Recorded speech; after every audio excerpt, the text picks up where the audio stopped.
Então, boa noite a todos.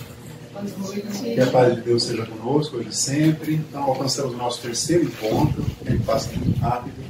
Nós temos muito conteúdo hoje, a obra é muito rica, a obra do codificador Allan Kardec é muito substanciosa, é muito cheia de conteúdos e o que faz, o que se torna um desafio entregar um conteúdo que reflita aquele que está na obra. Então, o nosso desafio é transmitir essas ideias. Então, vamos iniciar o nosso estudo.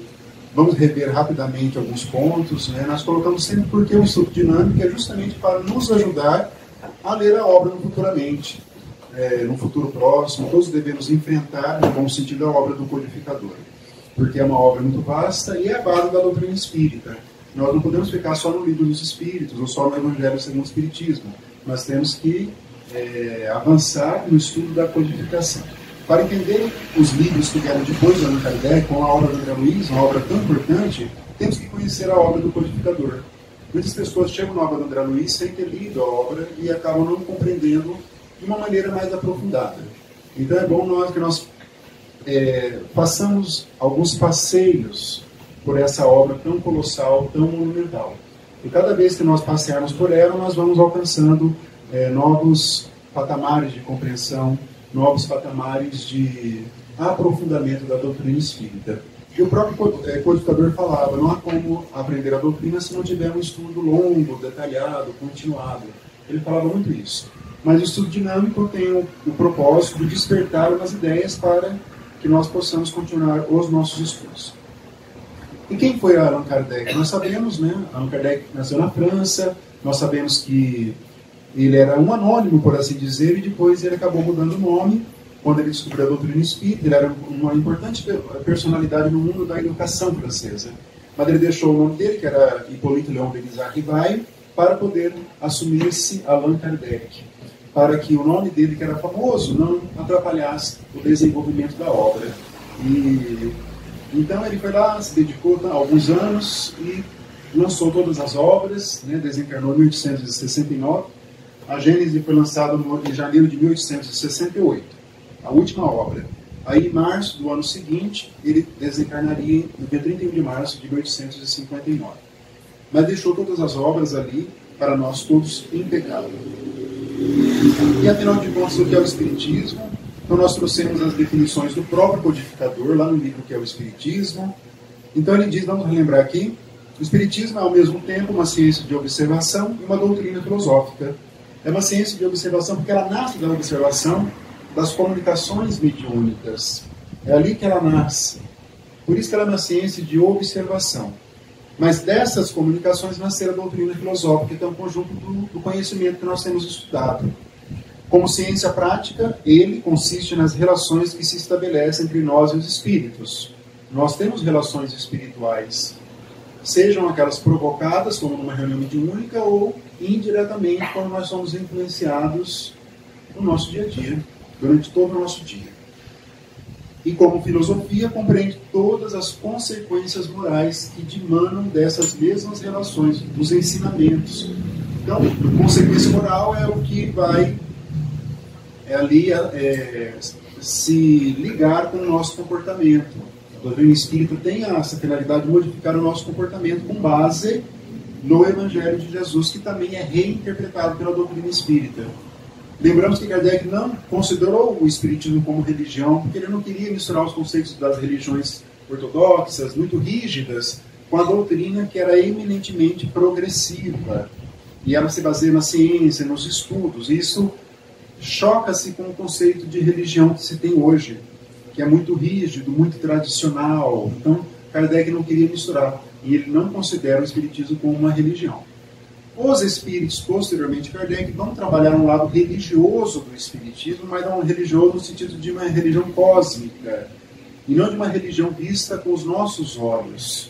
Mas, como disse Emmanuel, o triângulo de 3 pontas, uma ponta é a filosofia, a ciência e a religião é a do alto. Ele vai dizer assim, o Espírito Emmanuel, o lado científico e o lado filosófico conectam o espiritismo à terra. O lado religioso conecta o espiritismo aos céus. O Emmanuel. mas ela tem esse caráter, né? O Espiritismo transita pela ciência, transita pela filosofia e pela religião, nesse sentido universalista de religião. E ele dá uma definição mais curta. O Espiritismo é uma ciência, agora ciência no sentido de um conjunto de conhecimento, nesse sentido, que trata da natureza, origem e destino dos espíritos, bem como de suas relações com o mundo corporal. É isso que nós estudamos em todas as obras. A natureza, o que é o espírito. O espírito, ele, hoje no reino nominal, passou por vários reinos. A origem, até onde nós podemos saber que Deus nos criou e continua criando espíritos. A nossa destinação, que é a perfeição, é a felicidade, lá no futuro mais remoto, mas ela vai acontecer, e as nossas relações entre eles e nós, e quando nós estivermos lá também, enfim, é isso que trata a doutrina espírita. E ela veio então, a doutrina veio abrir um pouco mais a cortina do conhecimento espiritual. É isso que a doutrina espírita faz. Lembra? Aquela comparação que se usa lá no livro Paulo Estevão, que o Estevão fala que Moisés é a porta, Jesus é a chave que abre essa porta. Podemos usar metaforicamente esse ensinamento para o Espiritismo. Jesus é uma porta, de certa maneira, o Espiritismo é a chave que abre. Porque o Espiritismo, ele é o próprio cristianismo. E não só isso, é o próprio Mestre Jesus que o enviou para a Terra. Isso está no Evangelho segundo o Espiritismo. É bom que nós façamos sempre esses raciocínios. A estrutura do nosso estudo, que nós começamos no primeiro encontro, nós vimos a introdução, e capítulos 1 até o 3º. Nós não conseguimos cumprir a meta, depois nós recomeçamos no capítulo 3º e iríamos até o 12º e não terminamos também. Hoje vamos tentar avançar então do 11º até o 15º. Talvez não dê, porque tem muito conteúdo, mas eu já planejei para o próximo encontro, daí toda a finalização da obra. Então, no próximo encontro, as predições, capítulos 16 até o capítulo 18. Acompanhando então todo o índice da obra.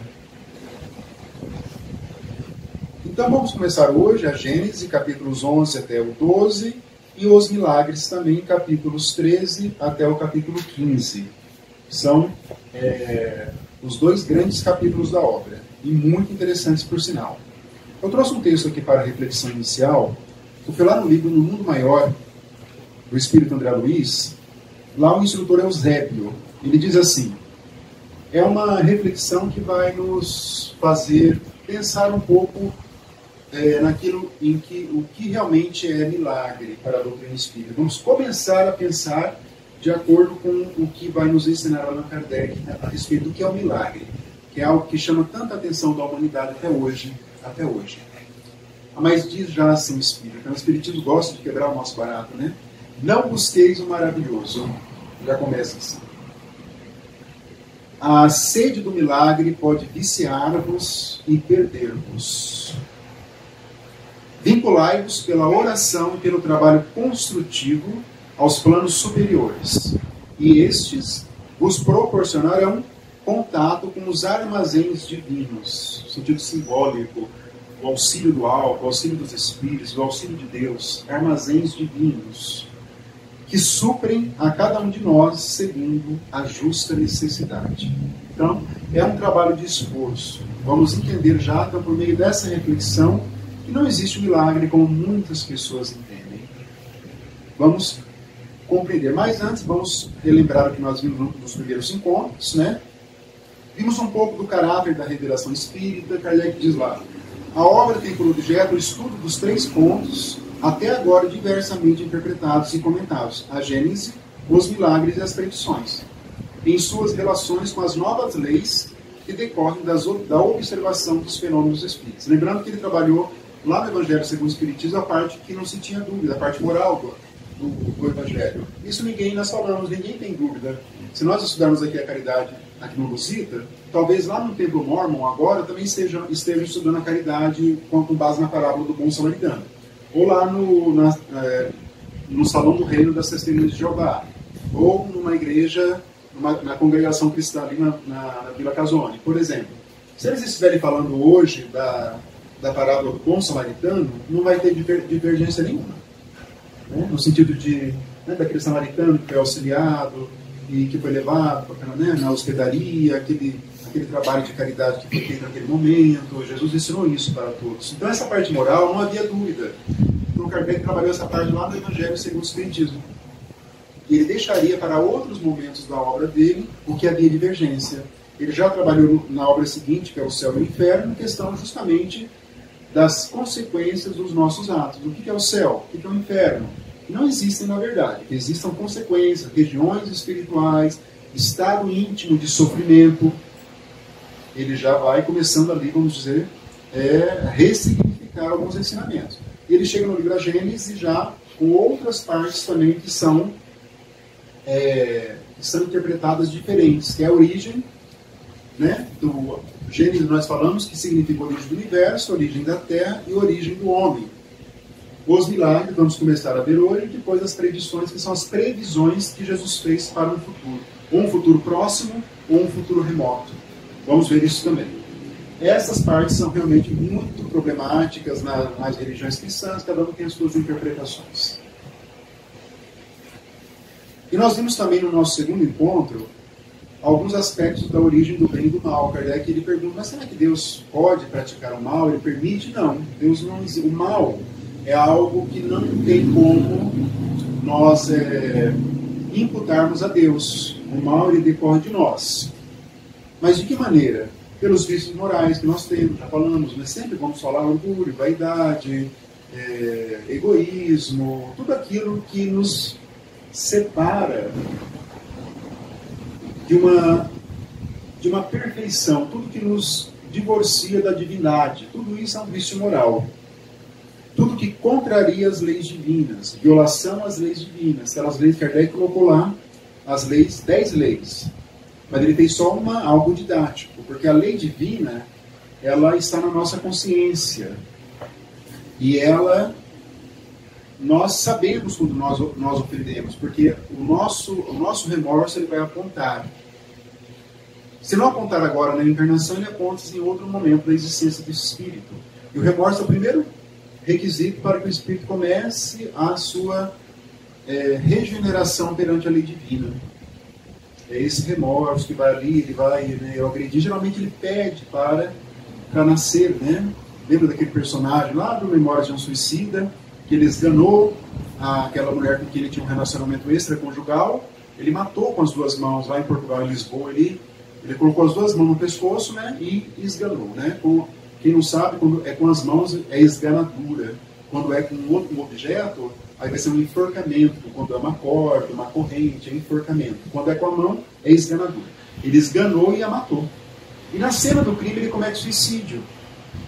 E esse personagem lá, ele vai ser resgatado, ele vai ser orientado, ele vai estudar lá naquela instituição, né?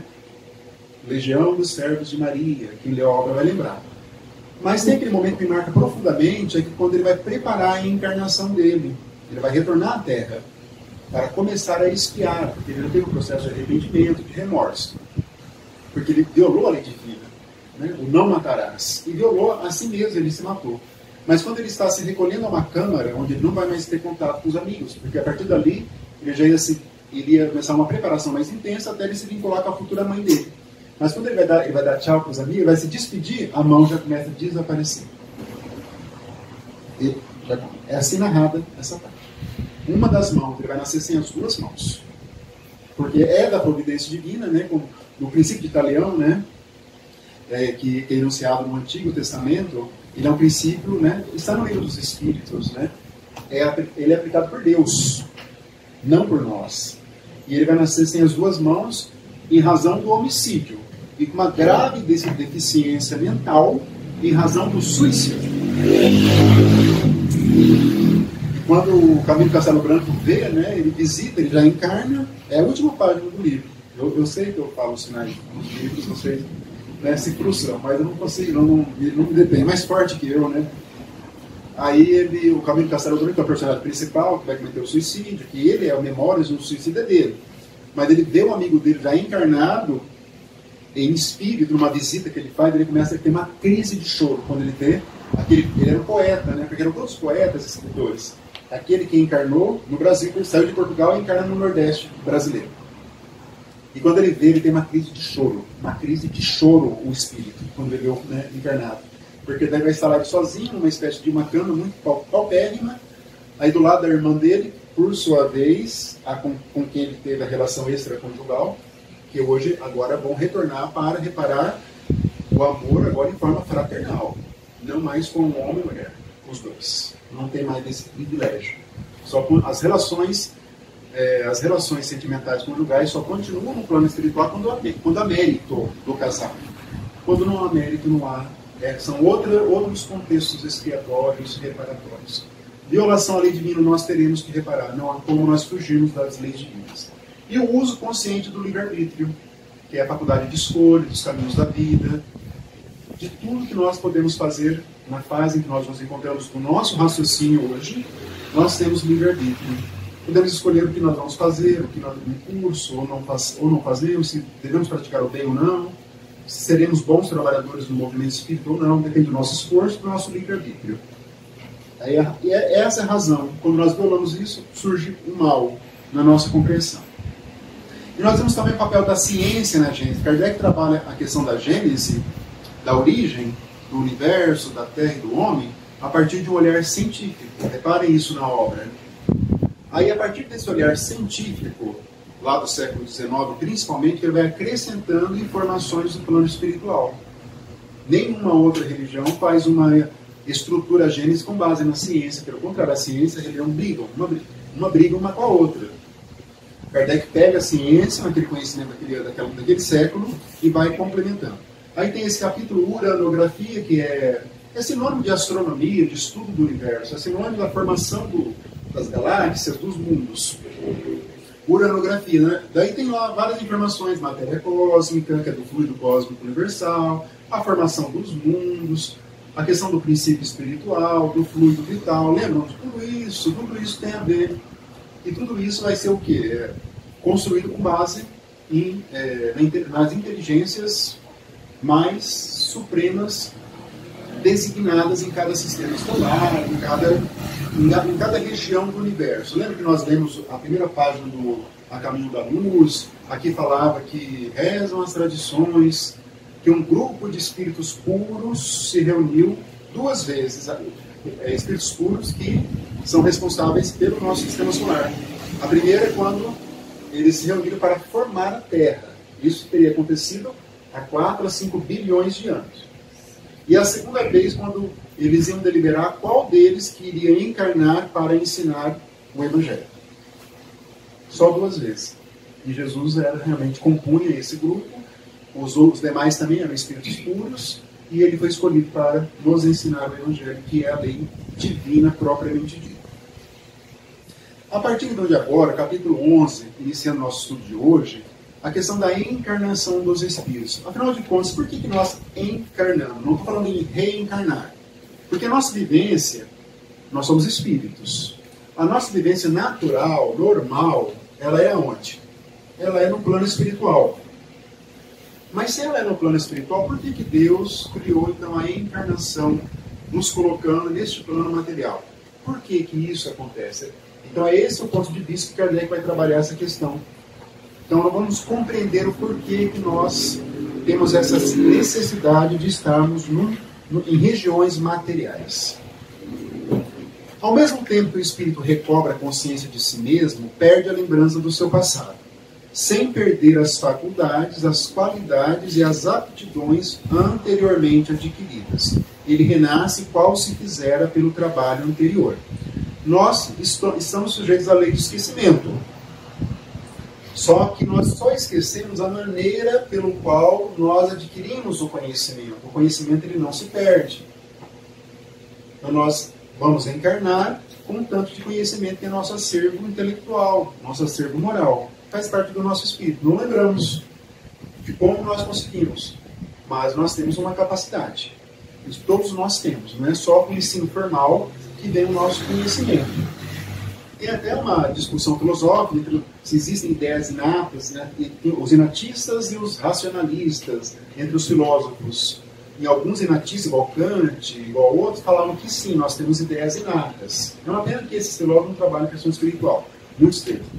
Alguns falavam, não, temos questões inatas. Aí outro, o Thomas Hobbes, um desses grandes contratualistas, não, o homem nasce, o John Locke, inglês, ele falou que o homem é uma folha em branco, né? O conhecimento vem das experiências, tem essa briga entre os intelectuais, mas para nós espíritas não, nós temos sim um passado, isso reverbera em nós, mas nós não lembramos exatamente como isso se dá, mas nós temos. O princípio inteligente, ele se individualiza e elabora passando pelos diversos graus da animalidade. Nós já vimos isso também, para nós hoje não é estranho. Então, hoje, o nosso espírito, ele teve a sua infância. E essa infância, ela está nos reinos inferiores. E o Espiritismo fala que esses reinos começam no reino mineral. Não explica como isso se dá exatamente, mas começa lá. Mineral, depois reino vegetal, os reinos animais, e dentro do reino animal tem os animais inferiores, superiores, tem tudo isso também. E é aí que a alma se ensaia para a vida e desenvolve pelo exercício suas primeiras faculdades. Nós falamos, eu dei um exemplo para deglutir o alimento. Nós aprendemos isso no nosso estágio nos reinos inferiores, não foi dado de graça para nós. Tudo que nós aprendemos que hoje é automático em nós é porque compõe o nosso acervo de experiências, seja nos reinos inferiores ou nos reinos atuais, no reino nominal onde nós nos encontramos. Mas tomamos o espírito ao entrar na humanidade no ponto em que, dotado de senso moral e de livre-arbítrio, começa a pesar-lhe a responsabilidade dos seus atos. Chegou o momento que nós éramos como se fossem tutelados pelos espíritos benfeitores da Terra. Isso está no livro Evolução em Dois Mundos, muito bem tratado, por sinal. Nós éramos tutelados, talvez no momento ali, talvez, não sei, não podemos falar, mas só antes do homem de Neandertal, por exemplo. Mas chegou um momento que nós desenvolvemos o livre-arbítrio e o senso moral. Estamos ainda nesse processo, mas ele era muito rudimentar. E ali começou a surgir para nós a responsabilidade. E ali também começou, diz a Evolução em Dois Mundos, a surgir as regiões de expiação ao redor da Terra. Porque nós já tínhamos o certo conhecimento e passamos a violar a lei divina, daí passamos a violar. Até hoje nós estamos violando, porque nós estamos em conflito com a lei divina até hoje. Estamos aprendendo a associar a nossa vontade, a nossa vida, com a vontade de Deus. Quanto mais nós associarmos nossos pensamentos, palavras e atos com as leis divinas, mais estaremos trilhando um caminho de felicidade. Esse é o princípio. É útil ao seu adiantamento a união do espírito com a matéria. Daí o constituir uma necessidade à encarnação. Então, para esse processo em que nós estamos num trabalho de progresso ou de adiantamento, nesse momento da nossa encarnação, da nossa vida, nós precisamos da encarnação. Nesse momento. Nesse momento nós precisamos. A encarnação do espírito não é constante nem perpétua, é transitória. Deixando um corpo, ele não retoma imediatamente outro. Durante mais ou menos considerável lapso de tempo, vive da vida espiritual, que é a sua vida normal. Então nós vivemos um tempo aqui e um tempo lá. Vamos ali, né? É transitório aqui, mas é transitório lá também, neste momento da nossa existência. Já vamos entender o porquê. No intervalo de suas encarnações, o espírito progride igualmente, no sentido de que aplica ao seu adiantamento os conhecimentos e a experiência que alcançou no decorrer da vida corporal. Então, quando nós retornamos para lá, nós também temos uma evolução. Kardec não pôde desenvolver, que não era o momento ainda. Nós assistiríamos a essa evolução no plano espiritual por meio da obra do Espírito André Luiz. Começou ali. Ali vamos nos deparar com uma vida pujante no plano espiritual, com universidades, hospitais, prefeitura, governadoria, médicos, outras profissões que nós não tínhamos noção da grandiosidade, até a obra do André Luiz. Mas já tínhamos aqui a previsão de que isso acontece na obra do codificador. Então vamos evoluindo aqui e evoluindo lá também, de acordo com a nossa meritocracia. Muitos espíritos vão alcançar o plano espiritual ignorantes. E vão retornar, às vezes, sem saber que estavam desencarnados. Como aquele personagem lá, e a Vida Continua, o último livro, o primeiro marido ou namorado da Eveline, daquela principal, ele estava desencarnado e ele já estava preparando a encarnação dele. E ele nem sabia que estava desencarnado. Ele achava que se entrava no hospital psiquiátrico, uma coisa assim. Mas, para quem já alcançou um certo progresso,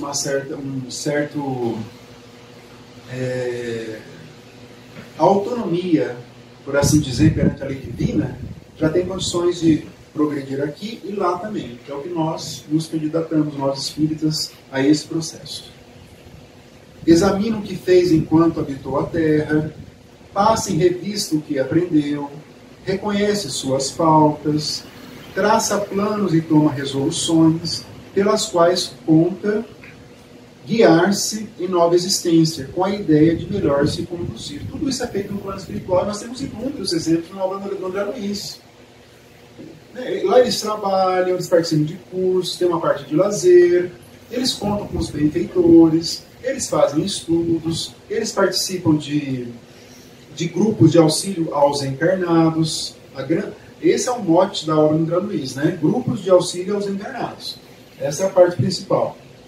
Eles vão traçando planos para o futuro. Missionários da Luz é um capítulo muito interessante, onde os espíritos traçam planos. Lá naquela parte que André Luiz está lá visitando, algumas pessoas são prestes a encarnar, que são com vários mapas, abrindo mapas do corpo, lembra disso? E abrem mapa, e abrem uma parte quase que incompreensível.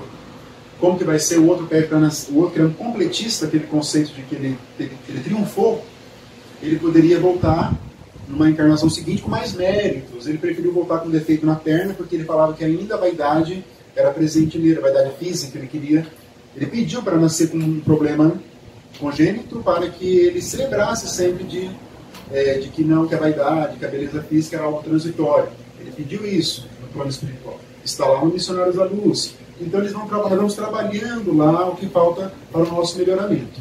E nós sempre encarnamos com a ideia de melhor nos conduzir. Ninguém nasce para praticar o mal, praticar um crime. Ah, mas a pessoa foi vítima de um crime. Foi. Mas aquela pessoa não nasceu para isso. Ela acabou praticando um crime, por exemplo, e aquela vítima tinha um acerto com a lei divina. Aquela vítima, pode ser que ela resgatou ali aquele momento, mas quem praticou acabou violando a lei divina. Então, nós falamos isso lá no Céu e Inferno. Então, mas ninguém nasce para praticar. Pessoas já me perguntaram, mas alguém nasce para praticar o mal? Não, ninguém nasce para isso. O mal decorre daquilo que nós vimos agora há pouco. Violação à lei divina, falta de agir corretamente diante do livre-arbítrio. É daí que nasce os males da terra. Normalmente, a encarnação não é uma punição para o espírito. Normalmente, ela não é uma punição para o espírito. Embora ela será, já vamos ver em que momento. Conforme pensam alguns. Mas uma condição... vou ter que falar para vocês, não queria dar essa notícia hoje, nessa quinta-feira. Mas uma condição inerente à inferioridade do espírito.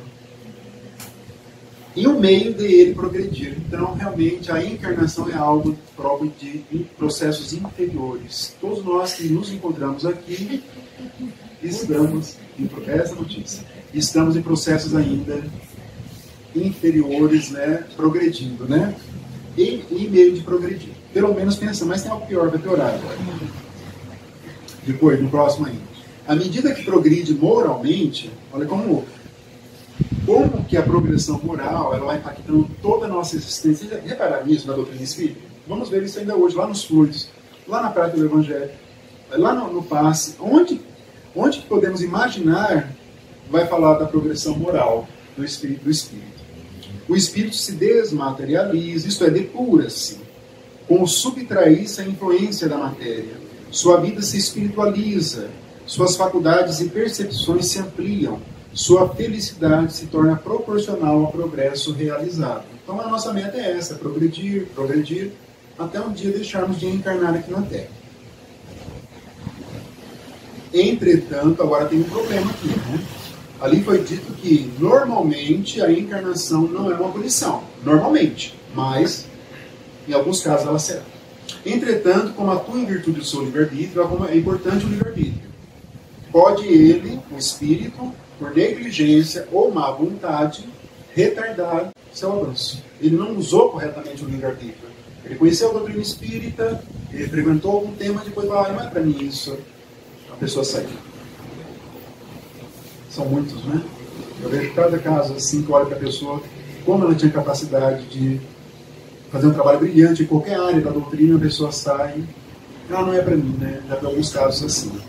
Vai retardando seu avanço. Prolonga, consequentemente, a duração de suas encarnações materiais, que então se lhe tornam uma punição. Porque nós temos duas maneiras de evoluir, segundo o Espiritismo. A primeira é a normal, que nós vamos aprendendo aos poucos, mas é sempre uma ascendente. Vamos aprendendo, até cair um pouquinho, mas voltamos, aprendendo, cair um pouquinho, mas sempre ascendente, sempre. Esse é o normal. Tem casos que nós vamos começar aqui, mas vamos ter uma queda muito grossa. E para chegar aqui de novo, é um trabalho mais árduo. E pode ser que caia de novo. Esse caso é uma punição, porque vão se estendendo o número de encarnações, o número de encarnação. Lá no Livro dos Espíritos fala assim,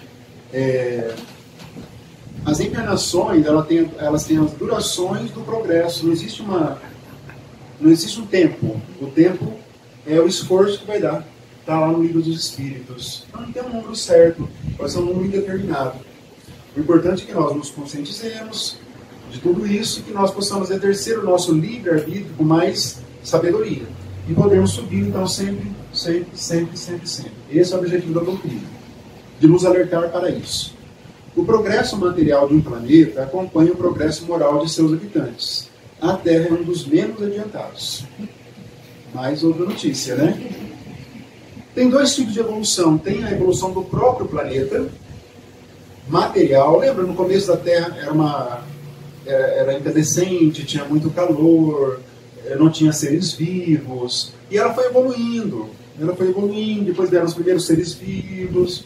Aí passaram alguns bilhões de anos, veio o homem, aí já não tem mais tantos fenômenos naturais profundos, porque ela também evoluiu. Ao lado dessa evolução, vamos dizer assim, física, temos a evolução nossa, dos homens, né, dos seres humanos. Então as duas podem caminhar juntas. Mas há casos em que algum espírito pode progredir tanto que ele sai da Terra e vai para outro planeta, outro sistema, como a Alcione. Né, lá, como ela foi célia lá 50 anos depois, se passa por volta do ano 300 depois do Cristo, e dizem que ali ela já não precisava encarnar na Terra. Quem lê a história vai entender por quê. Ela era uma pessoa totalmente entregue a uma pureza espiritual muito grande. E ela de lá já vai para outro sistema, pelo visto, e volta lá depois de 1600 como Alcione, mas aí ela sai lá daquela outra região, lá de Sírios, volta para o sistema solar, para poder ajudar alguns espíritos que ficaram aqui, né? Então tem tudo isso também. Normalmente a evolução da Terra conecta com a nossa evolução, mas pode isso não se dar. Vamos entender também em alguns outros alguns slides aqui na sequência. Quando em um mundo os espíritos hão realizado a soma de progresso que o estado desse mundo comporta, deixam-no para encarnar em outro mais adiantado, onde adquiram novos conhecimentos. É o caso da Alcione. Eu não tenho outro exemplo, porque pela literatura, até onde eu li, só 2 espíritos que nasceram aqui na Terra sem precisar evoluir, que é Alcione e Jesus. Na nossa literatura, eu não vi nenhum outro caso. Todos que vieram têm necessidades, né? Os 2 não. Pelo menos até onde eu li. Até que, não lhe sendo mais de proveito algum a encarnação em corpos materiais, passam a viver exclusivamente da vida espiritual, em a qual continuam a progredir. Então tem casos que podemos sair daqui, mas encarnar materialmente em outros mundos. Pode acontecer. Mas haverá casos em que o espírito vai progredir tanto que ele não vai precisar mais encarnar. Ele vai fazer o processo dele de evolução, vai continuar direto no plano espiritual. Quem se lembra do Asclépios, do Obreiros da Vida Eterna? que ele se materializa lá, e quando André Luiz pergunta, daí eles vão falar, não, ele não encarna mais na Terra. A não ser quando ele quer, para alguma missão, a cada 500 anos, vai ser dito assim, o Asclépios. E esse é um caso em que ele transcendeu o conceito de encarnação que nós temos. Mas André Luiz pergunta, ele é um espírito puro? Não, o espírito puro é longe do espírito puro. Ele ainda habita as regiões terrestres, André Luiz fala. Eu ia trazer o livro, esqueci, que é As Esferas da Terra, trazendo para um próximo ponto. As esferas. Ele transcendeu. Embora nós sabemos, já falamos sobre isso, a Terra material, aí uma outra esfera seria onde tem um umbral, vamos dizer assim, onde tem também as colônias que nós conhecemos. Elas se situam dentro do umbral também. Aí teria outra esfera aqui. Nós temos pouquíssimas informações.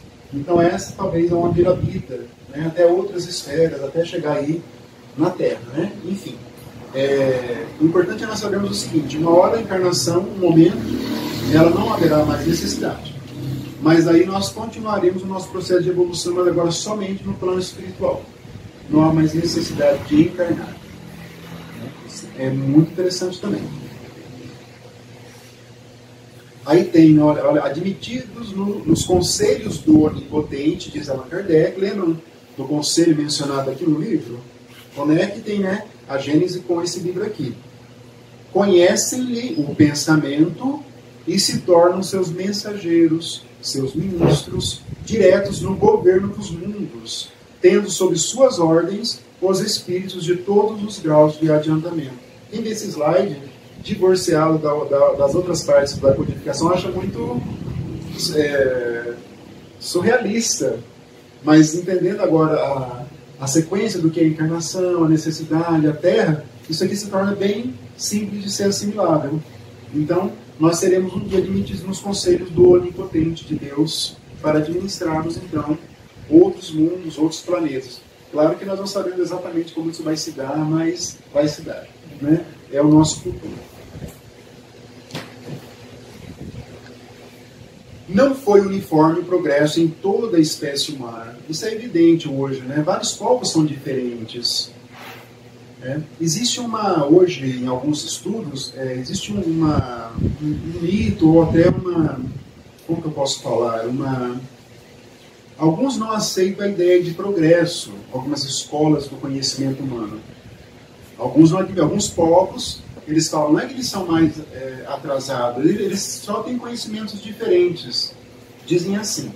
Mas na verdade não, existem sim povos mais avançados e outros menos. Por que isso acontece?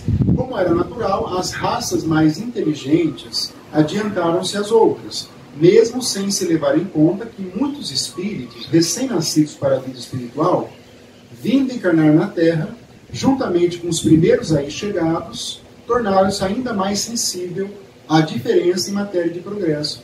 O que acontece? Os espíritos vieram aqui para a Terra em momentos diferentes da Terra, e esses espíritos estavam em um grau de evolução diferentes também. Já vamos ver ainda hoje a questão dos exilados que vieram de outros planetas aqui para a Terra. Então tudo aconteceu e misturaram.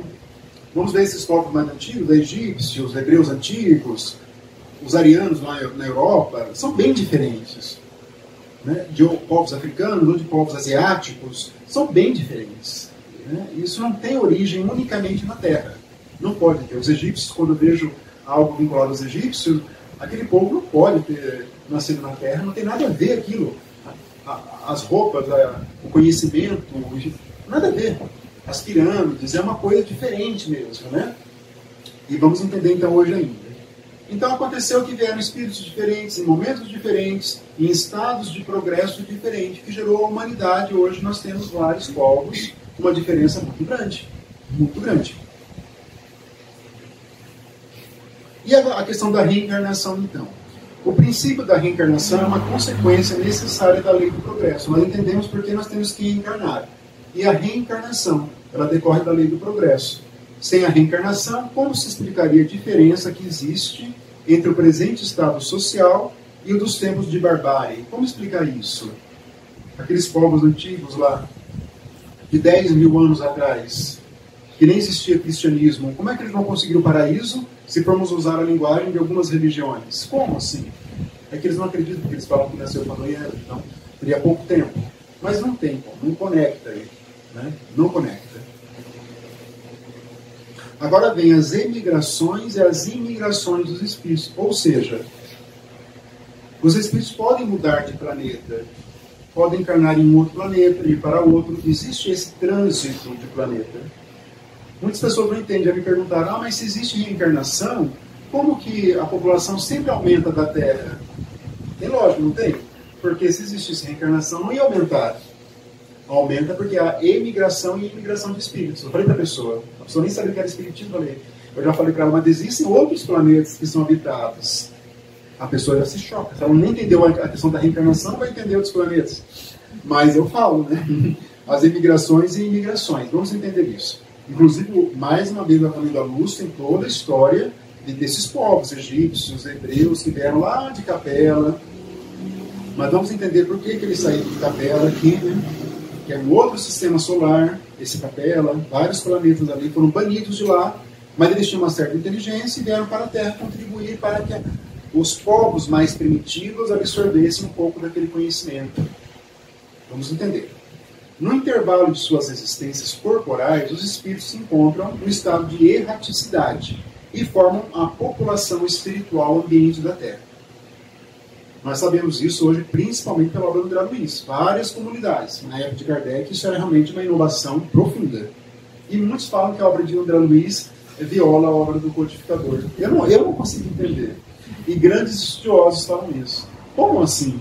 É só um desdobramento, né? Na minha opinião.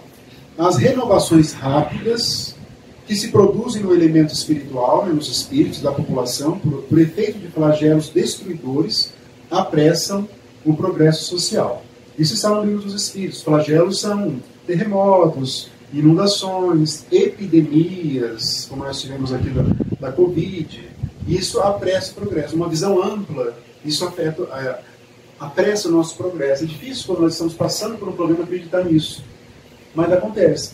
Se tivermos uma visão mais ampla do planeta, vamos entender facilmente a questão da Covid. Facilmente. Por esse ângulo. Mas se tivermos só aquela mentalidade mais fechada, quem teve parente, né? A minha mãe, ela se foi por Covid, uma prima minha de 32 anos, desencarnou em razão de Covid. Deixou 2 filhas e desencarnou. Sem nenhuma comorbidade. Mas por esses ângulos assim, próximos, nós nos entristecemos. Mas um ângulo mais amplo, não, isso é totalmente dentro das leis divinas. E só existem flagelos, isso está no livro dos Espíritos, vamos fechar o raciocínio.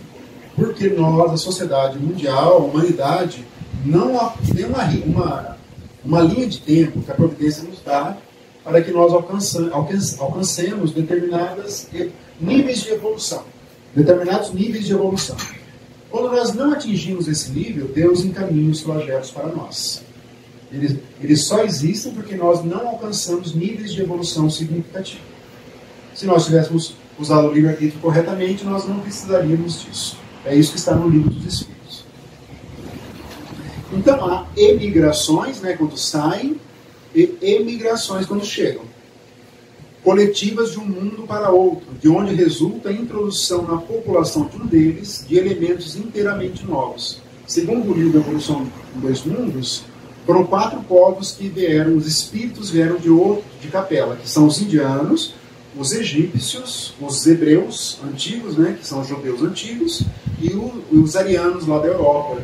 São os 4 que vieram. Todos os outros tiveram nascedouro aqui na Terra. Pelo menos, não fala explicitamente, mas é como se fosse. Essa raça adâmica aqui, né, que é mencionada lá no Antigo Testamento, que deu origem ao povo hebreu. Olha o que diz Kardec. Foi uma dessas grandes imigrações que vai ser desenvolvido aqui no caminho da luz. Eles vão ser exilados. Aqui não tem essa explicação de Capela, como tem aqui no livro do Emmanuel. Mas tudo que Kardec fala, Emmanuel complementa aqui. Foi uma dessas grandes imigrações, ou se quiserem, uma dessas colônias de espírito, vinda de outra esfera que deu origem à raça simbolizada na pessoa de Adão. Kardec não considera Adão uma pessoa, e sim uma raça. Ele já diz isso no livro dos Espíritos. Adão é só uma metáfora para se referir aos primórdios do povo hebreu. A raça adâmica é a mais inteligente, a que impele ao progresso todas as outras. Olha que interessante.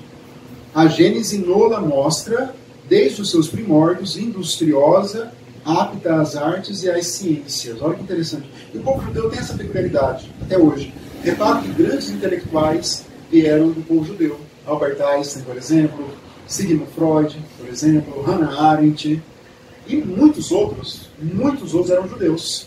Reparam como eles têm um cuidado com a educação, com tudo isso. Eles é um povo diferenciado, né? Nessa questão aqui de intelecto. E isso, então, Kardec confirma, né? Raça adâmica. Logo que um mundo, aí tem a doutrina, vamos entender, é todo um raciocínio, por que eles saíram lá de Capela, por que eles encarnaram aqui, esses povos, o que aconteceu para que eles fossem exilados ou retirados desses planetas de lá, né? Então, doutrina dos anjos decaídos e da perda do paraíso. Como que isso aconteceu? Vamos entender, né? Logo que o mundo tem chegado a um de seus períodos de transformação, a fim de ascender na hierarquia dos mundos, é onde nós estamos na Terra neste momento. É um período de transição, né, de um momento para um momento de regeneração. De um planeta de provas e expiações para um de regeneração. Estamos na transição. Os que, apesar da sua inteligência, gravem isso, e do seu saber, tinham um grande conhecimento intelectual, perseveraram no mal. Apesar disso, perseveraram no mal. São excluídos da humanidade a que até então pertenceram. Então tinham uma grande intelectualidade, mas moralidade pobre. Eles foram excluídos e foram então convidados, no bom sentido, a encarnar aqui na Terra, onde haviam povos semi-bárbaros. Imagina para um povo intelectualizado conviver com os povos. Isso gerou, segundo o Emmanuel, gerou uma cultura de orgulho muito grande dos hebreus. Inclusive foi o motivo da queda deles, da não aceitação de Jesus. Isso está aqui. E eles se sentiam uma raça realmente privilegiada. Eles se sentiam, né? Todos eram... Quem não era judeu era gentil. Eles não consideravam como fazendo parte da humanidade quem não fosse judeu. Por causa desse orgulho, vindo desde Capela, eles traziam esse orgulho. Que foi um dos motivos da queda deles lá. Eles trouxeram para cá. Como é difícil o orgulho e o egoísmo sair de dentro de nós, né? Irão para mundos menos adiantados, onde aplicarão a inteligência e a intuição dos conhecimentos que adquiriram ao progresso daqueles entre os quais passam a viver, ao mesmo tempo que expiarão, né, sofrerão por uma série de existências penosas. Então saem de lá porque não mereceram continuar e vêm para cá. Aqui eles vão espiar, vão reparar e vão ensinar em contato com outros povos a sua cultura, o seu conhecimento. De uma certa maneira eles fizeram isso, o povo judeu. Eles tinham aquela crença naquele Deus único, muito grande, e nasceram então, e fez com que Jesus nascesse naquele seio daquele povo, porque eles tinham essa crença muito grande no Deus único, embora eles rejeitaram o Messias. A sua maioria, né? Que serão tais seres entre essas outras populações, para eles novas, ainda na infância da barbárie, senão anjos ou espíritos decaídos, ali vindos em expiação. Essa é a doutrina dos jantos. Não existe anjo decaído no sistema, na compreensão espírita. Se ele chegou no patamar de anjo, porque às vezes Kardec usa a palavra anjo como sinônimo de espírito puro. Ele usa isso. Mas como que vai alcançar, né? Igual a lenda de Lúcifer, e vai decair, vai se rebelar contra Deus? Isso não tem nenhum sentido. Zero. E muitos padres e muitos religiosos difundem essas ideias. Mas do anjo decaído, Kardec explica aqui com perfeição. E Emmanuel também. É porque eles são de outro planeta. Eles são decaídos no sentido da moralidade. Vieram para o planeta. Realmente, para os povos primitivos, vendo um outro povo mais avançado, um pouco mais conhecimento, eles são anjos decaídos, porque eles tinham um patamar significativo, mas acabaram decaindo. É isso que acontece. A raça adâmica apresenta todos os caracteres de uma raça proscrita, né? Exilada. Os espíritos que a integram foram exilados para a Terra, já povoada por homens primitivos. Kardec ele dá, então, uma atenção para a raça adâmica, enquanto que o Emmanuel complementa, além da raça adâmica, que são os hebreus, coloca lá os egípcios, os indianos e os arianos também. Os arianos foram os que mais desenvolveram, segundo Emmanuel, foram os que mais tiveram êxito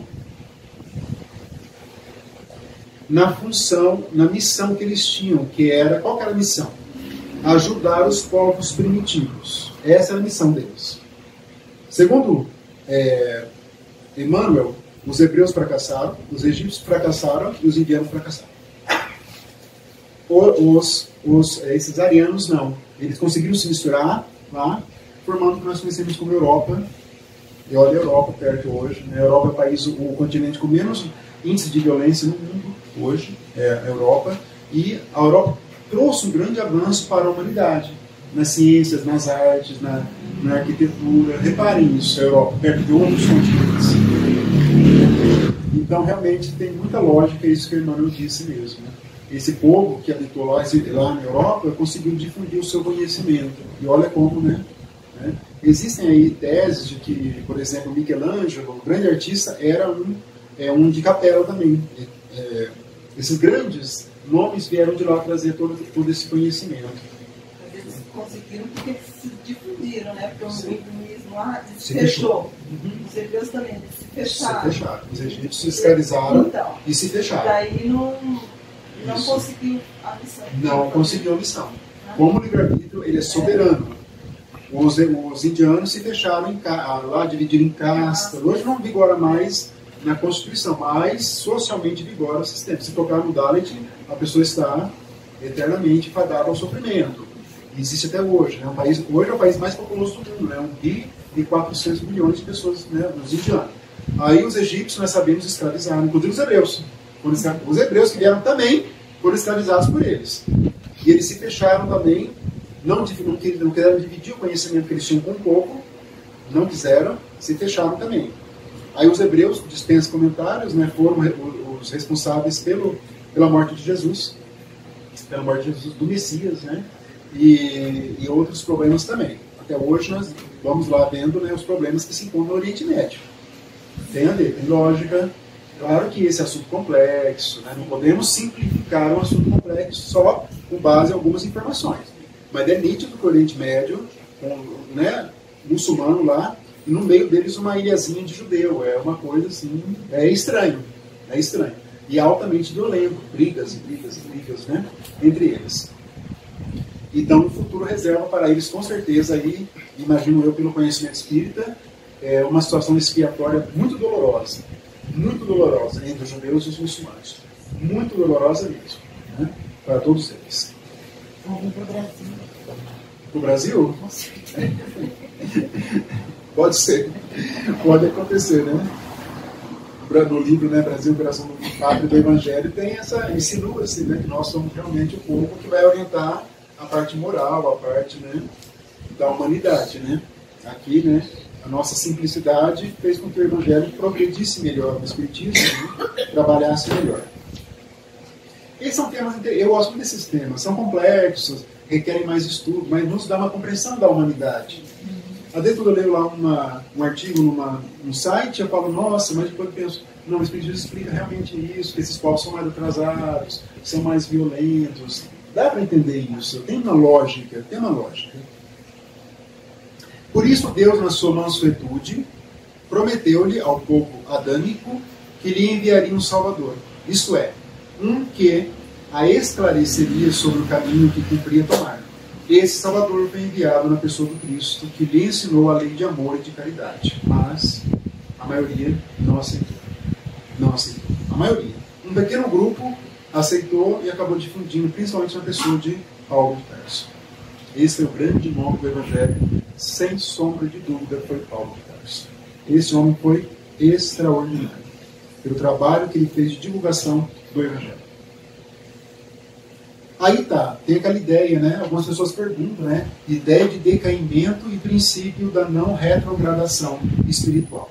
Nós sabemos que o espírito ele nunca retroage, retrograda, ele nunca... Mas como que vai compatibilizar isso com a questão da ideia do decaimento? Na verdade é bem simples, o espírito é o mesmo. Ele decaiu, mas ele não quer dizer que ele regrediu. Quer dizer que ele tem mais responsabilidades, mais fatos a expiar. E ele muda de planeta, mas o espírito é o mesmo. Ele reencarnando aqui na Terra com um corpo até mais primitivo, não significa que ele regrediu. É isso que ele quer dizer. O Emmanuel teve que explicar isso no livro, não, foi no Consolador, não, foi aqui, alguns espíritos perguntaram para ele sobre isso, acho que foi aqui ou no Consolador, não me lembro. E ele teve que explicar numa nota de rodapé, o Espírito Emmanuel, que não existe uma retrogradação. O que existe é apenas mudança de planeta, mudança de corpo, de perispírito, mas o espírito é o mesmo. Todos compreendem? Perdeu um benefício, como se fosse. Perdeu um benefício. E assumiu mais responsabilidades. Todos compreendem? Conseguem ficar bem clara essa ideia? Que muitas pessoas não têm, confundem. Ah, mas se foi banido, quer dizer que ele regrediu. Não pode. Eu já vi pessoas falando mal do livro do Emmanuel, do A Caminho da Luz, porque, sem ter lido, claro, né, Kardec. Porque quem fala mal do Emmanuel é porque não conhece Kardec. Geralmente é isso. Não conseguiu. Exatamente, mas o espírito é o mesmo. Ele não retroagiu. Não, ele é o mesmo espírito. Agora vai voltar com mais responsabilidades. Quando nós também encarnamos, por exemplo, nós vamos encarnar com 3 responsabilidades. Por exemplo, no trabalho, na família e no movimento espírita. Por exemplo. Aí nós falhamos nas 3. No trabalho, na família e no movimento espírita. Acontece. E é só ler lá os mensageiros. Só ler os mensageiros. Aquele personagem deixou 6 irmãos, né? O pai dele deixou ele com a madrasta tinha 5 filhos, 6, e já estava planejado que ele receberia os irmãos como se fossem filhos, ele era mais velho. Aí o pai faleceu, né, desencarnou, e a madrasta desencarnou. Ele colocou 6 filhos no abrigo, nunca mais apareceu, pegou todo o patrimônio do pai, e era para ele ainda trabalhar na doutrina espírita, era ainda também isso, para ser médio, só eu não vou lembrar. E aí ele acabou com tudo, não foi nada. O casamento não estava no roteiro dele, ele casou, é tudo errado. Ele voltou o quê? Ele regrediu? Não, ele vai voltar daí na próxima encarnação, se é com 4 que ele tinha, vai voltar, se é 3, vai voltar com 4. Ele vai ter que fazer tudo de novo. E mais ainda, né? E ele chora no plano espiritual e fala assim, aqueles espíritos, eu devia muito para aqueles espíritos, os irmãos, que seriam irmãos dele, 5. Eu devia muito para eles, eu tinha uma dívida muito grande. Não sei se é Otávio, né? A queda de Otávio, não lembro. Acho que é. Não é o nome do capítulo, a queda de Otávio. E ele estava transtornado no plano espiritual porque ele fracassou assim, gritantemente, né? Pode acontecer isso, né? Mais importante aqui é que não existe então como o espírito voltar. Agora, a última parte da gênese da obra, a última parte, é a gênese mosaica. Ou é mosaica mesmo, tá? Eu confirmei depois, ou mosaica. As duas palavras estão corretas. Eu não sabia, para mim era só mosaica, mas pode ser mosaica também. Kardec usa a tradução, ficou em mosaica. Kardec, então, ele coloca na última parte da Gênese o estudo da Gênese de Moisés. Ele menciona, mas ele vai trabalhar, ele vai interpretar inteiramente a Gênese depois de transcorrer todo esse percurso. Aí eu trouxe, claro, algumas informações só. Todos conhecem aqui a Gênese um pouquinho. No começo criou Deus o céu e a terra. A primeira parte da Bíblia, no livro Gênesis. Quem veio de outras religiões, com certeza viu. Mas também tem toda uma parte poética, miraculosa, de explicar. Mas vamos entender, será que está tudo errado? Ou está tudo certo? Ou temos que compatibilizar? Vamos entender, né? Eu trouxe aqui alguns versículos. Então, no começo criou Deus o céu e a terra. Faça-se a luz, e a luz foi feita. Deus viu que a luz era boa, e separou a luz das trevas. Deus, então, criou o homem. Claro que eu só resumi aqui. Kardec ele vai transcrever toda aquela parte, né? Toda aquela parte. Aí, os períodos geológicos, nós sabemos que eles aconteceram em milhões e milhões de anos. Lá coloca por dia, um dia de 24 horas. Períodos geológicos e o texto bíblico. Tudo na criação, diz Kardec, era miraculoso.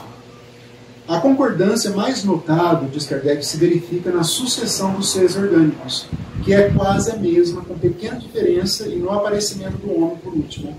É incrível como tem uma semelhança da Gênese de Moisés com a ciência, Primeiro aqueles seres aquáticos, depois os grandes répteis, os animais, grandes répteis e os dinossauros, e foi até chegar ao homem. Ele quase, então, ele reproduz isso por volta de 1400 anos antes de Cristo. O conhecimento que ele adquiriu, ou ele foi inspirado. Kardec não trabalha essa tese, né? Mas ele era um médium notável, sem dúvida, Moisés. Esse é o capítulo 12, então, né? E prosseguindo ali, ou Deus, mais Kardec, ele tem um raciocínio, né? É impressionante. Ou Deus se enganou na narrativa que fez a sua obra, ou essa narrativa não é de origem divina. Será que Deus errou? Não, então não é de origem divina. Não sendo admissível a primeira hipótese, forçoso é concluir que Moisés apenas exprimiu suas próprias ideias. Kardec é desafiador, né? Se ele vivesse na Idade Média, coitado. Viveu, né? Viveu e foi, né? E foi também, né? Porque as igrejas, embora Jesus veio e revogou muita coisa, mas a igreja católica, né, que é a grande igreja, ela ainda continua com essas ideias ainda. Ela continua.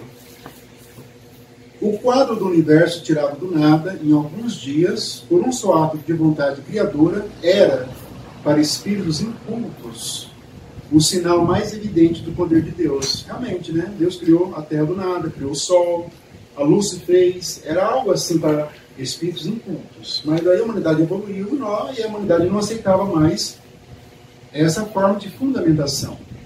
A sociedade vai evoluindo. Então, diz Kardec, né, como ele é o bom senso reencarnado, ele era realmente. Não rejeitemos, pois, a gênese bíblica. Ao contrário, estudemo-la como se estuda a história da infância dos povos. Aí já diz muita coisa, né?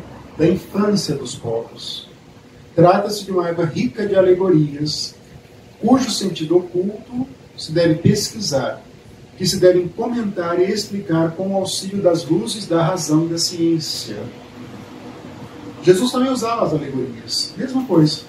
Porém, cumpre se lhes apontem expressamente os erros, no próprio interesse da religião. Kardec não compactua com erros. Vamos receber a Gênesis, o livro Gênesis e a Gênese, mas vamos alterando com a ciência, com os novos conhecimentos. Também não é desconsiderar, isso aí está tudo errado, vou ficar só com o espiritismo. Não é isso. Mas é aceitar que foi o momento da infância da humanidade. Imagina, o que era o planeta em 1400 anos antes de Cristo? O que era aquilo? Povos realmente quase bárbaros. Alguns que eram de capela, mesmo assim também não tinham um grande trabalho de científico. Então era o que era possível fazer para dirigir o povo naquela época. O Senhor tomou, pois, agora parte então da perda do paraíso. Kardec já disse ali antes, vamos agora retomar alguns pontos da perda do paraíso, que é bem emblemático nas religiões hoje isso. O Senhor tomou, pois, do homem e o colocou ali, né, em o paraíso de delícias, a fim de que o cultivasse e guardasse. Mas não comas absolutamente o fruto da árvore da ciência, do bem e do mal. Ele fez essa advertência. É um mito, isso aqui é uma história, é uma parábola. Muitas religiões entendem que isso é uma verdade absoluta. Para nós espíritas é uma parábola. É um entendimento. Kardec vai extrair o conhecimento disso. Mas o que aconteceu? A mulher, eu não queria dar essa notícia para vocês, mas foi a mulher, a Eva, né? A mulher que me deste por companheira me apresentou o fruto dessa árvore, e eu dele comi. Eu estou resumindo aqui, é claro, não dá tempo de colocar todos os versículos. O Senhor Deus disse à mulher, por que fizeste isso? E ela respondeu, a serpente me enganou e eu comi desse fruto. É um mito, aí foram banidos de lá, aí começou o nosso sofrimento, por causa da Eva. Pessoas já me falaram isso assim, pessoas evangélicas, convictamente, que as desgraças vêm por causa da Eva. Já falaram para mim. Né? Ela comeu, aí ela acabou com a humanidade toda. Como seria um Deus, gente? Como assim um Deus extremamente bondoso, né? Senhor das galáxias? Não é nem Senhor do mundo, ele é das galáxias. Ia permitir que um ser humano traçasse o destino de toda a humanidade. O ser humano não tinha que dizer não, era o Adão, né? O Adão que tinha que dizer não. Não era a Eva, era o Adão que tinha que dizer não. Mas não foi a cobra que falou não era? Foi até a cobra vai entrar agora. O Adão que tinha que dizer não. Não era a mulher. Os dois foram advertidos. Não, ele falou só o homem, ele advertiu o homem. Mas da Eva do lado ouvindo ali. Não podemos exigir essa responsabilidade. O homem tem que ter alguma coisa na vida, não tem mais nada agora, só mulher. Não, tem que ter, né?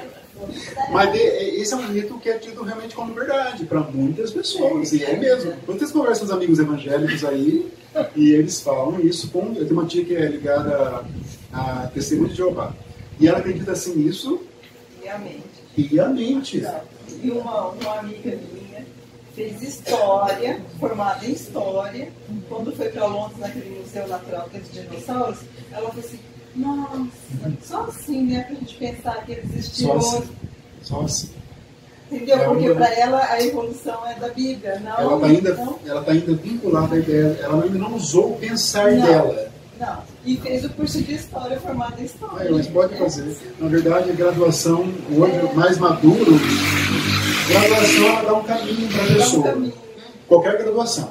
Mas se a pessoa não tiver, né, um senso de crítica, um senso de estudo, né, a pessoa vai cair. Né?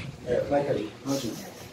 E esse lugar eu tive a chance de conhecer. É o lugar mais espetacular da Terra, é o Museu de História Natural de Londres. E o de Nova York também junto ali. São os dois, quem puder um dia, vale a pena ficar lá horas e horas, e é de graça, gratuito, é fantástico, é sensacional. Tem uma parte só da evolução do homem, ele é imenso, eu acho que eu não vi tudo, fiquei lá umas 5 horas dentro dele, eu não vi tudo. E ele é espetacular, é a história nossa, da humanidade está lá dentro, né? Então ela comeu o fruto, né, ela deu para o Adão, ele comeu também, eles foram expulsos do paraíso. Aí começaram, então, os sofrimentos da humanidade nessa lenda, nessa história, nessa parábola. Aí vem Kardec explicar para nós. Adão personifica a humanidade. Sua falta individualiza a fraqueza do homem. Hoje nós somos fracos. Homem aqui no sentido de ser humano. Em que predominam os instintos materiais a que ele não sabe resistir. Olha a explicação.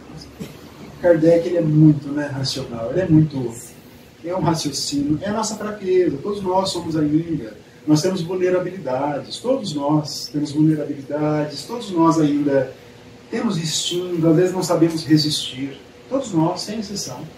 Queríamos ser mais fortes, mas temos ainda que trilhar o caminho de exercer corretamente o livre-arbítrio.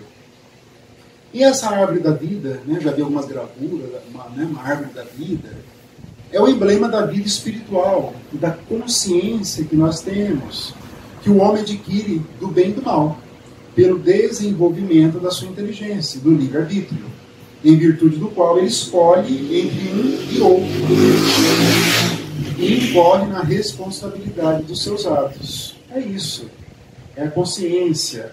Nós estamos aqui fazendo escolhas. Hoje nós escolhemos vir aqui para o nosso estudo, é uma escolha, está no nosso livre-arbítrio. É bom ficar em casa, assistir uma série, Netflix, comer pipoca. É gostoso isso. Mas nós escolhemos vir aqui, né, movimentar a nossa inteligência, os nossos fluidos. É uma escolha. Está no nosso livre-arbítrio isso. Isso para tudo na vida. Absolutamente tudo. Né? O fruto da árvore simboliza os motivos de arrastamento ao mal.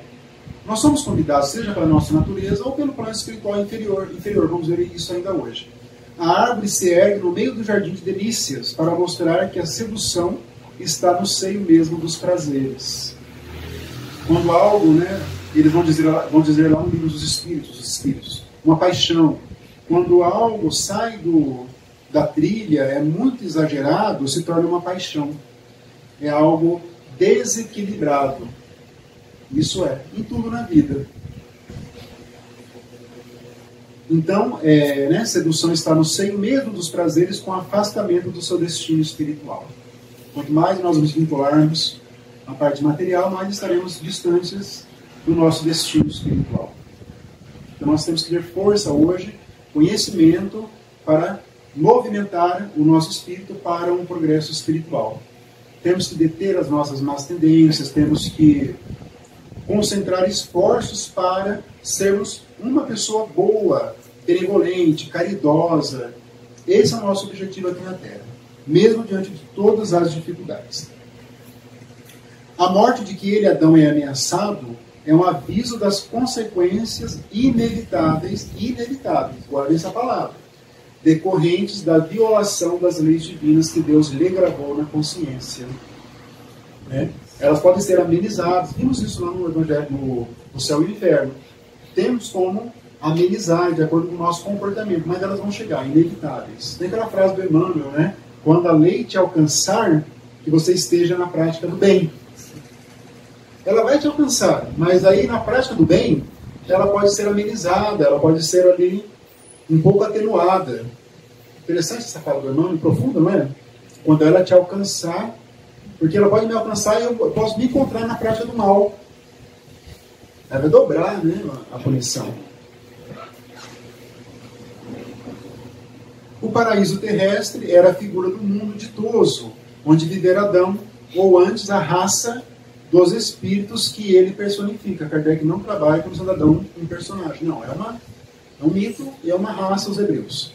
A expulsão do paraíso marca o momento em que esses espíritos vieram encarnar entre os habitantes do mundo terráqueo, e a mudança de situação foi a consequência da expulsão. Todos compreenderam essa questão da perda do paraíso com os exilados de Capela, perderam, saíram dela para cá, e ao mesmo tempo é um exemplo que nós também poderíamos perder o nosso paraíso se nós não evoluirmos como nós gostaríamos. Na verdade, tudo isso é uma advertência. Ninguém escreveu, né? Os espíritos não escreveram os livros para só o deleite. O Caminho da Luz é um livro magnífico para leitura. É uma delícia, mas não é para isso. Ele veio para nos alertar que podemos sim fracassarmos. Isso pode acontecer. Não tenham a ilusão de achar que porque estamos no movimento espírita isso não vai acontecer. Isso é uma ilusão. O esforço é muito grande, como diz o escritor Telésforo, lá no Mensageiro, os Mensageiros, ele fala a evolução, o progresso, ele requer esforço, suor e lágrimas. Esforço, suor e lágrimas. Ele falou isso para os espíritas fracassados que se encontravam ali. Eram necessários os conhecimentos que o Espiritismo ministrou acerca das relações do princípio espiritual com o princípio material, para que se fizesse luz sobre todas as partes da gênese espiritual. Então, sem o Espiritismo, nós não teríamos essa compreensão. Graças a essa luz que o Espiritismo proporciona, o homem sabe de onde vem, lá do plano espiritual, para onde vai, retornaremos ao plano espiritual, e por que está na Terra, ou para aprovação, expiação, para aprendermos, para progredirmos. E porque sofre, porque nós ainda somos violadores da lei divina. Tudo isso o Espiritismo proporciona. Poucas pessoas no planeta têm esse conhecimento racional como nós temos. Pouquíssimas pessoas. Sabe que tem nas mãos o seu futuro. Nós temos. E que a duração do seu cativeiro, do seu sofrimento neste mundo, unicamente depende dele. Só de nós. Não é culpa da família, de Deus, do trabalho. É culpa nossa mesmo. Então, essas são as considerações finais. Foram aí 2 encontros e meio para falar da Gênese, muitas informações, e espero que todos nós tenhamos aprendido um pouco mais da nossa origem, para onde nós vamos. Alguns assuntos nós relembramos, outros nós aprendemos, alguns nós aprofundamos. Então, vamos fazer o fechamento agora e começarmos a parte dos milagres. Começando então o nosso propriamente de terceiro encontro, porque o tempo aqui dá um mistério no Luzinho, porque tem um tempo, eu não entendo. Quando eu estou trabalhando, para passar 15 minutos, é uma demora. Quando eu estou aqui no centro, rolou 40 minutos. Eu vou trazer meu notebook para trabalhar aqui, daí, fazer home office aqui. Então eu trouxe uma reflexão agora do próprio Allan Kardec sobre a questão dos milagres. Vamos começar o nosso estudo então dos milagres. O que são realmente esses feitos extraordinários narrados na Bíblia, e que hoje muitas religiões se apegam, querem, faz um milagre em mim, aquela canção lá evangélica, querem um milagre, querem uma transformação, querem resolver tudo no passe de mágica. Diz Allan Kardec, no livro da Gênese mesmo. Efetivamente, tudo é milagre em a natureza, porque tudo é admirável e dá testemunho da sabedoria divina. É por esse motivo que tudo é milagre. Esses milagres se patenteiam a toda a gente, a todos os que têm olhos de ver e ouvidos de ouvir, e não em proveito apenas de alguns. Está sentada, Dona Jéssica? Está sentada, né? Porque agora vem... Está até caindo, assim, né? Não, milagres não há no sentido que comumente emprestam a essa palavra. Porque tudo decorre das leis eternas da criação. Leis essas perfeitas. Olha esse raciocínio de Allan Kardec, que ele vai demolir a teoria dos milagres das igrejas cristãs convencionais. Esse é o começo. Agora é igual um filme que passa o final do filme no começo, agora vamos para o filme assistir para chegar a esse raciocínio de Allan Kardec. Então, os milagres no sentido teológico. Então, a origem, a palavra milagre tem origem em mirare, lá do latim, que é admirar. Admirar significa admirável, coisa extraordinária, surpreendente. Nós usamos até hoje. Nossa, eu melhorei de alguma enfermidade. Nossa, que milagre! No sentido que bom, foi algo, né, de admirar. Nesse sentido, nós usamos isso. Normal, né? É um milagre. Ou, está chovendo, né? Nossa, milagre. Agora tem uma outra acepção, que é essa que as igrejas usam. É um ato do poder divino contrário às leis da natureza conhecidas. Esse é um milagre.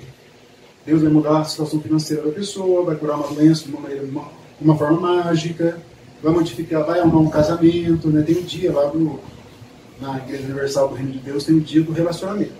Então a pessoa vai lá fazer um milagre para ter uma esposa ou um marido. Tem lá tudo isso lá.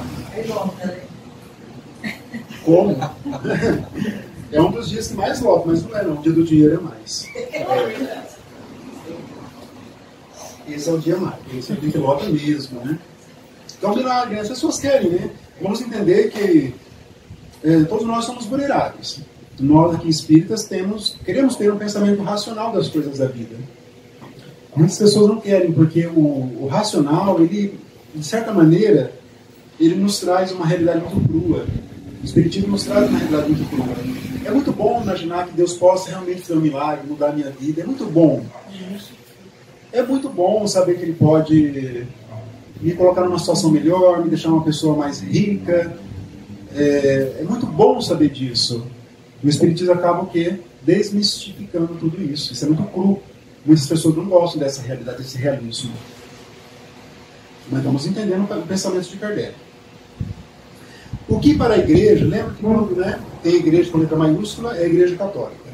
O que para a igreja dá valor aos milagres é precisamente a origem sobrenatural deles e a impossibilidade de serem explicados além de serem isolados, excepcionais. É justamente isso que a igreja gosta. Os chamados santos da igreja nada mais são do que pessoas que fazem milagres. Repararam isso? E tem todo um sistema de aferição, não tem? Dos milagres. A pessoa tem que ir lá, a pessoa que recebeu tem que ir lá, levar exames médicos, canonização. Todos conhecem mais ou menos, né? Canonização, não sei se tem que testemunhar, 3 pessoas que receberam milagre. Enfim, é todo um procedimento, mas é isso que a igreja justamente gosta, é do sobrenatural. Os santos fazem os milagres. Foram fecundos em milagres os séculos de ignorância. Ai, meu Deus. Porque se considerava sobrenatural tudo aquilo cuja causa não se conhecia. À proporção que a ciência revelou novas leis, o círculo do maravilhoso se foi restringindo e se encastelou no da espiritualidade. Mais propriamente no da Igreja Católica. A ciência foi evoluindo, mas aí alguns queriam continuar acreditando nos milagres. Aí sim ficou ali restrito ao círculo do mundo religioso. O Espiritismo não faz milagres. Essa frase de Allan Kardec. Então, quem busca um milagre aqui não vai encontrar. Demonstrando que o elemento espiritual é uma das forças vivas da natureza, o Espiritismo faz que voltem ao rol dos efeitos naturais os que dele haviam saído, porque, como os outros, também tais efeitos se acham sujeitos a leis. O Espiritismo traz de novo para a normalidade os chamados milagres. Eles tinham saído de lá. Kardec vai lá buscá-los e vai dar uma nova denominação para eles. É isso que ele faz. E olha que são os últimos escritos de Allan Kardec. Um dos últimos capítulos que ele escreve, logo depois ele desencarnaria. Eu gosto das frases de efeito de Kardec, né? O Espiritismo não faz milagres. É o título subtítulo, é o título ali subtítulo do capítulo, né? E outra lá, né? Lá no Céu e no Inferno. Por que o espírita não teme a morte? É de efeito, né? Ele vai falar assim, será que teme? Não, ele coloca direto. Por que o espírita não teme a morte? Só. O Paulo Teixeira, você já ela Kardec, eu não conheço os espíritos. Ele criticou muito na pandemia, né? Ele falou assim, nossa, ele acabou com o momento espírita, né? Ele falou assim, como que pode fechar sempre espírita no momento que as pessoas mais precisam? E agora só me falta espírito com medo de morrer. Ele falou, né? Já viram isso, né? Paulo Teixeira, ele tinha uma fala, né? Uma fala muito, né? Paulo Teixeira, né? Onde já se viu fechar sempre espírita no momento que mais as pessoas precisam. Ele destruiu o movimento espírita. Houve um certo exagero, mas enfim, né? Eu estava lá na minha casa, né? E a lei mandava, não posso fazer nada. Mas ele foi bem crítico. Ele é bem crítico, né? É um verdadeiro gênio, né? O Espiritismo vem a seu turno fazer o que cada ciência fez no seu advento. Olha, trataram de novo o Espiritismo como ciência. Revelar novas leis e explicar, conseguintemente, os fenômenos compreendidos na alçada dessas leis. Leis, né? Várias que o Espiritismo veio ensinar para nós. Lei de reencarnação, lei de progresso, lei de igualdade, lei do trabalho, lei da adoração. Esses fenômenos, é certo, se prendem à existência dos espíritos e à intervenção deles no mundo material. Então é certo, existem fatos que os espíritos vão interferir. Isso existe. Mas isso não é milagre. É isso que Kardec quer tirar da mentalidade. Um santo, no sentido que os santos são pessoas realmente que tiveram um virtuosismo muito grande. Vamos ver logo depois, talvez no próximo encontro, a questão dos fluidos de quem tem uma pureza espiritual. Pode provocar uma cura. Mas vamos entender isso. Então, os santos podem provocar uma cura. Isso é possível. Mas isso não é um milagre. Essa é a tese de Kardec. Né? Quem vê o raciocínio muito seco dele, às vezes, vai pensar que ele eu não acredita em milagre. Não acredita nos milagres como são contados. Mas ele acredita que sim, os espíritos podem fazer alguns eventos extraordinários, porém explicados. Essa é a tese de Allan Kardec. A espiritualidade e a materialidade são duas partes de um mesmo todo, tão natural uma quanto a outra. Ele vai querer conectar a questão da espiritualidade e a materialidade, porque a espiritualidade é estudada, fica com a parte das religiões, para muitas pessoas, e a materialidade com a parte da ciência. Na sua amiga da história, ela divide muito bem na cabeça dela o que é da religião e o que é da ciência. Nós, espíritos, não dividimos, tudo faz parte do mesmo complexo, e que Deus é o Senhor de tudo. Na nossa cabeça, isso é bem fácil de compreender. Para muitas pessoas, não. Eu tenho uma irmã que fala de história. Ela já não gosta de religião. Ela acha que as religiões são fraudulentas, que ensinam tudo errado para as pessoas. E ela já é uma posição muito contrária, porque ela é muito mais vinculada à história. Ela é simpatizante da doutrina espírita, mas de outras religiões ela acha sempre assim, tem uma posição crítica muito grande. Muito grande.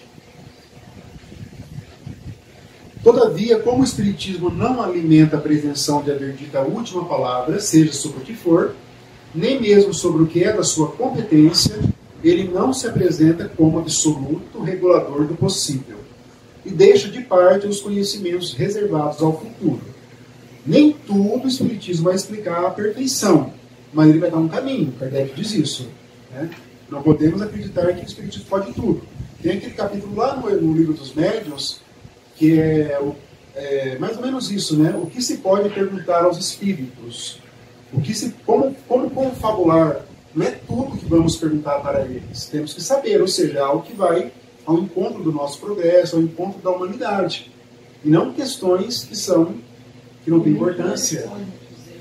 Não podem dizer, não têm conhecimento, não devem dizer, porque têm conhecimento, mas não devem dizer. Tem tudo isso. Mas isso tem que estudar lá.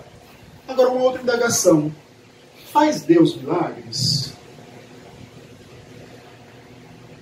Espíritos, não. Mas e Deus? Kardec é terrível, né, no bom sentido. Faz Deus milagres?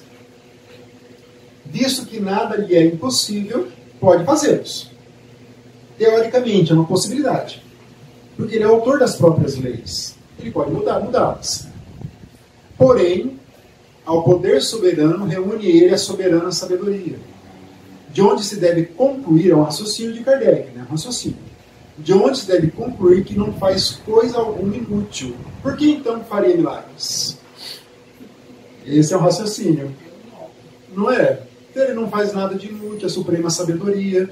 Por que ele faria milagres? Para impressionar as pessoas? Mas ele não precisa disso, ele é o ser supremo do universo. A natureza já é exuberante por si só. Né? Não sendo necessários milagres para a glorificação de Deus, nada no universo se produz fora do âmbito das leis gerais. Deus não faz milagres, porque, sendo como são perfeitas as suas leis, não lhe é necessário derrogá-las, modificá-las, porque elas são perfeitas. Nós estamos conhecendo essas leis. Se há fatos que não compreendemos, é que ainda nos faltam os conhecimentos necessários, e não porque eles são milagres. Aquela pessoa tinha um problema sério, um câncer, vamos usar um exemplo bem impactante, e ela se curou à revelia dos tratamentos. Ela não fez nenhum tratamento, ela voltou ao médico, ela se curou. Isso é um milagre? Não é. Nós apenas não conhecemos o mecanismo de cura que aconteceu. É isso que Kardec fala. É isso que eu quero que vocês todos saiam daqui com esse pensamento. Pode acontecer algum fato que realmente foge de uma certa normalidade, mas isso não é um milagre. Apenas que nós não temos conhecimento. Embora com as informações que virão na sequência, fecha todos os problemas aí, todos os nossos desconhecimentos. O sobrenatural e as religiões. Primeiro que não existe sobrenatural para o Espiritismo, que seria algo, como fala o nome, sobrenatural, é algo além do natural. E para o Espiritismo tudo é natural. Essa palavra é usada por outras religiões, pelos filmes de terror lá de Hollywood, né, o sobrenatural, né, Bruxa de Blair, não sei o que, tudo lá é sobrenatural. Para nós não, para nós é natural. Olha que pensamento bem pontual. Assentar exclusivamente as verdades do cristianismo, que é o sistema mais sábio que nós temos de vida, é o cristianismo. Sobre a base do maravilhoso, é dar-lhe fraco alicerce, cujas pedras facilmente se soltam. O sistema, né, o cristianismo, ele é, mas a partir do espiritismo, o cristianismo ele é algo assim, não existe nada melhor, nenhum sistema de ideias que supere o cristianismo. Não existe. E colocar aquele miraculoso, que faz milagres, que tem santos, que tem... Não tem como isso. A base do cristianismo são as leis divinas, que são soberanas. Ali que está a base. O de que necessitam as religiões não é do sobrenatural, entre aspas, mas do princípio espiritual, que é o espírito, que erradamente costumam confundir com o maravilhoso, e sem o qual não há religião possível. As religiões não estudam uma parte espiritual, não estudam o espírito. Elas querem o maravilhoso, ou alguma informação que tem na Bíblia, mas não estudam. Pararam no tempo, estão lá na Idade Média. Não estudaram, não avançaram nesse conhecimento do espírito. Pararam. Desconhecem o futuro. Né? Pararam e estagnaram. O Espiritismo considera de um ponto mais elevado a religião cristã, dá-lhe base mais sólida do que a dos milagres. Qual é a base que o Espiritismo dá para o cristianismo? As imutáveis leis de Deus. Precisa de uma base mais poderosa que essa? Aqui obedecem assim o princípio espiritual com o princípio material, a matéria e o espírito. Com essa base desafia o tempo e a ciência, pois que o tempo e a ciência virão sancioná-la, como está sendo feito pelo Espiritismo. Então a base está nisso, né, nas leis imutáveis. Nenhuma religião trabalha cristã as leis divinas como trabalha o Espiritismo. Nenhuma. Não vejo os evangélicos, às vezes eu assisto, converso com algum, não existe a palavra lei, a expressão lei divina. Não existe isso. Não existe. Não se faz necessário o sobrenatural para que se preste a Deus o culto que lhe é devido.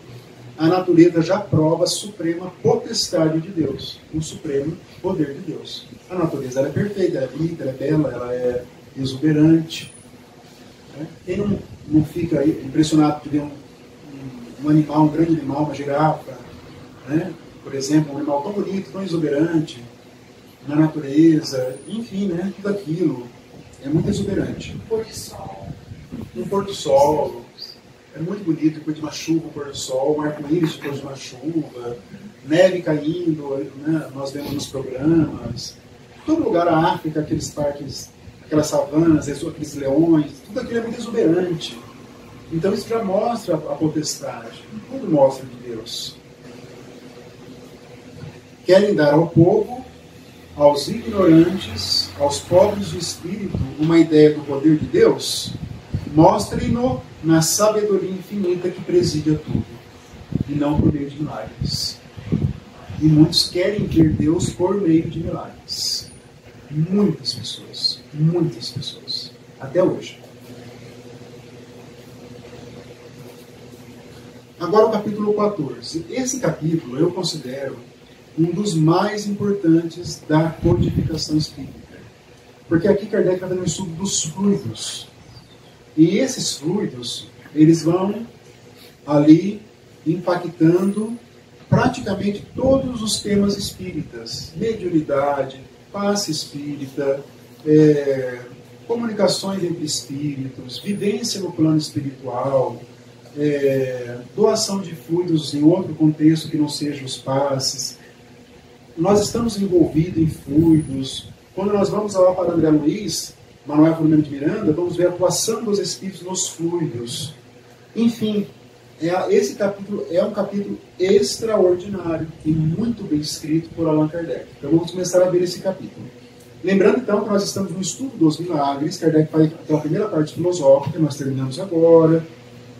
E agora ele vai trabalhar a parte de que existem fatos realmente diferentes, que não são milagres, porque estão dentro da lei divina.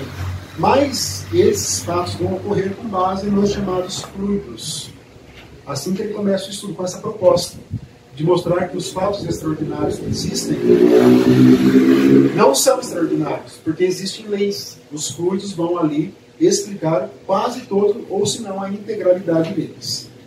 Então, natureza e propriedade dos fluidos. Fluidos, o que são os fluidos? Temos aquele fluido cósmico universal. Todos nós sabemos disso. Uma substância pura, que vai dar origem a tudo que nós conhecemos como matéria. Tanto matéria no plano material, quanto a matéria no plano espiritual. Tudo aquilo vem de origem do fluido. Então, o fluido é uma substância, é difícil, nós não temos palavras sinônimas. Só que como dizem os espíritos, no limite dos espíritos, o que são os fluidos? É sobre aquilo sobre o qual os espíritos exercem ação. Isso são os fluidos.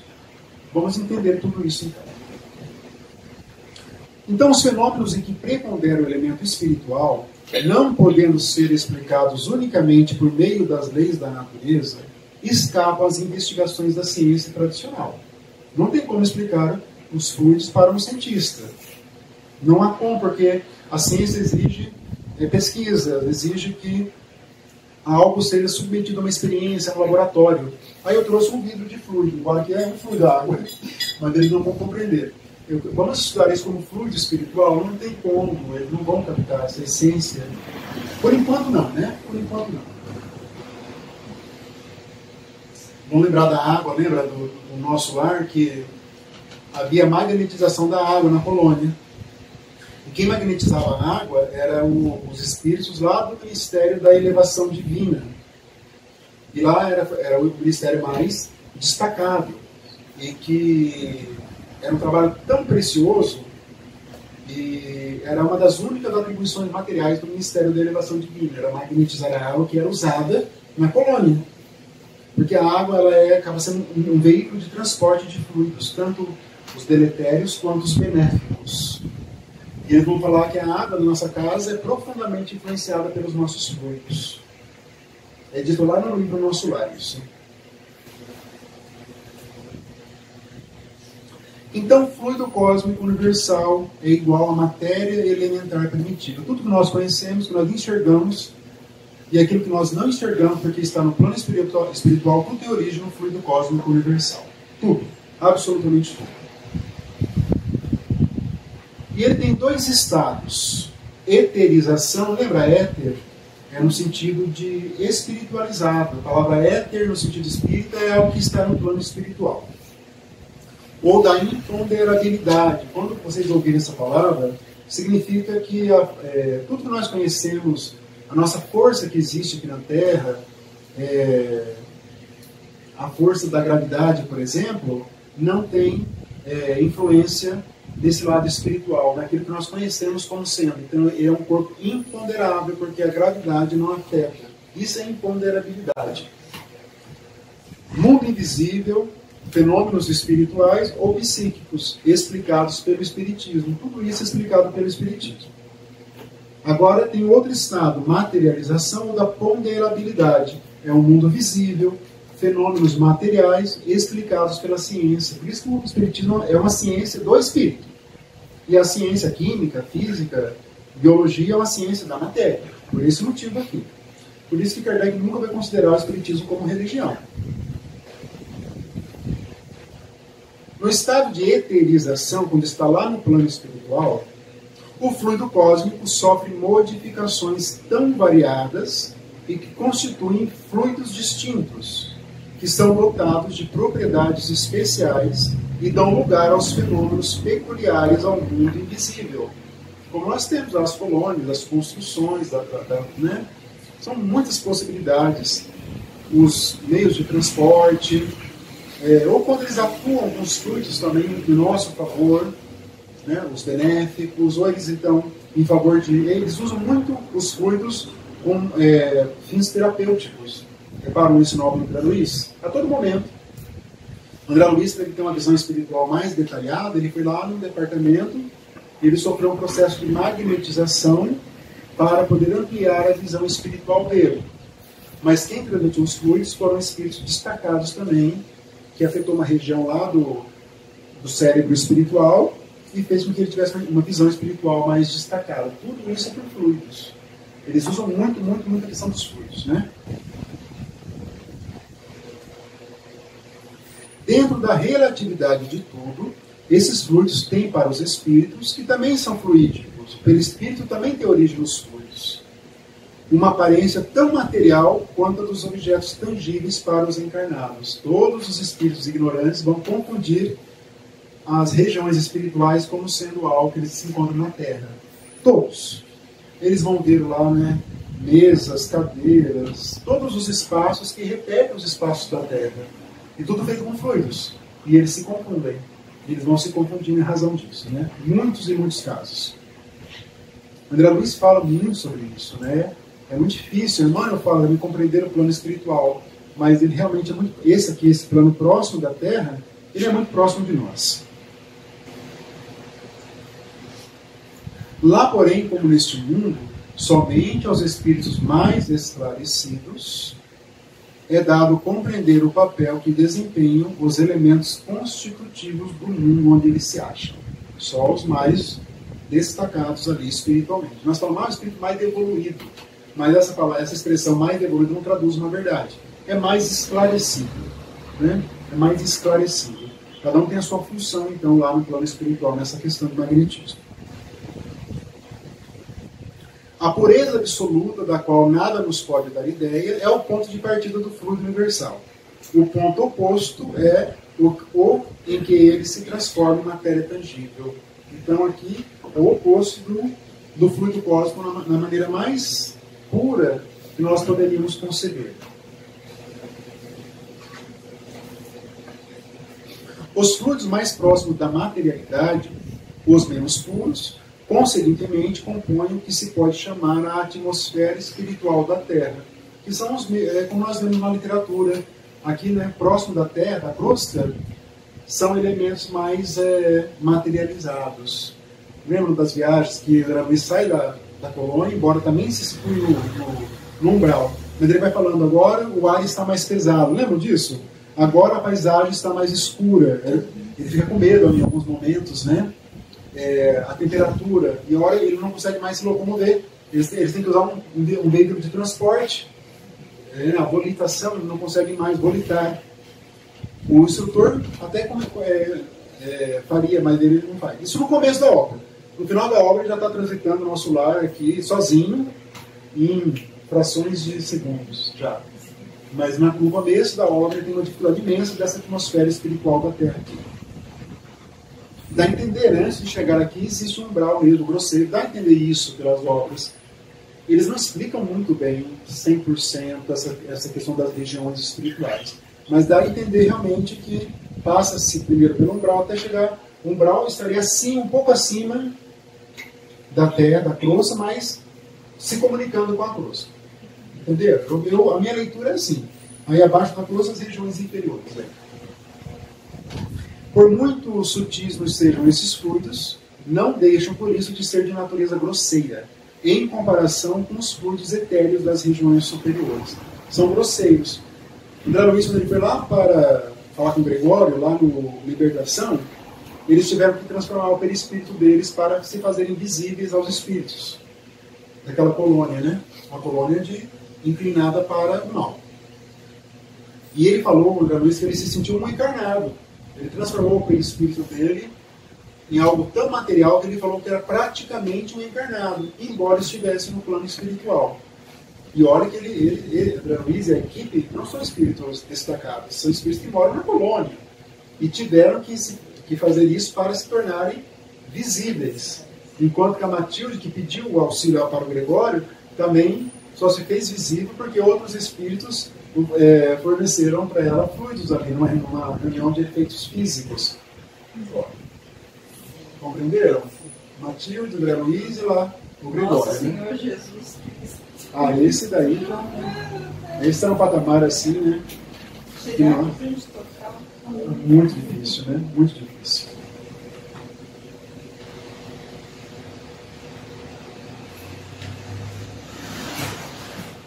Não é rigorosamente exata a qualificação de fluidos espirituais, pois são sempre matéria. Mas Kardec usa essa expressão em vários momentos ali, fluidos espirituais. Mas é estranho, porque não são espirituais. Eles são materiais. É que nós utilizamos isso porque nós nos referimos lá ao plano espiritual. Por isso, ele é muito técnico, Kardec tem muito cuidado com as palavras, as expressões que ele usa.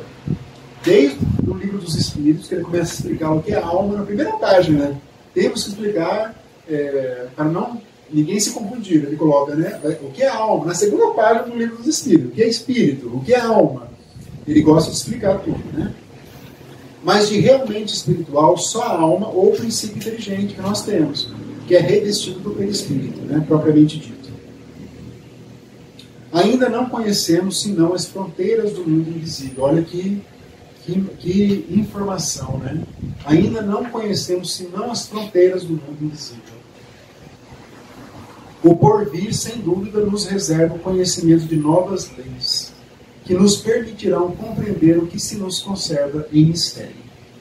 Nós temos ainda um rápido conhecimento da espiritualidade, da infância aqui, né? Da espiritualidade. O perispírito, de novo, né, tão mencionado, ou corpo fluídico dos espíritos, é um dos mais importantes produtos do fluido cósmico, e é uma condensação desse fluido em torno de um foco de inteligência ou alma.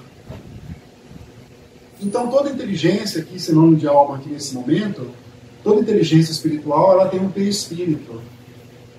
O espírito colhe isso no planeta onde ele habita. Não há como conceber o espírito desprovido de perispírito. Não há. E espiritualmente falando, é somente o espírito, propriamente, né? Que ainda é quase um mistério para nós. Nós não temos também grandes informações sobre isso, né? E isso é dito na obra do André Luiz também. Em algum momento da obra é dito lá que os espíritos também estudam e têm dificuldade de compreender o que é o espírito sem o perispírito propriamente dito.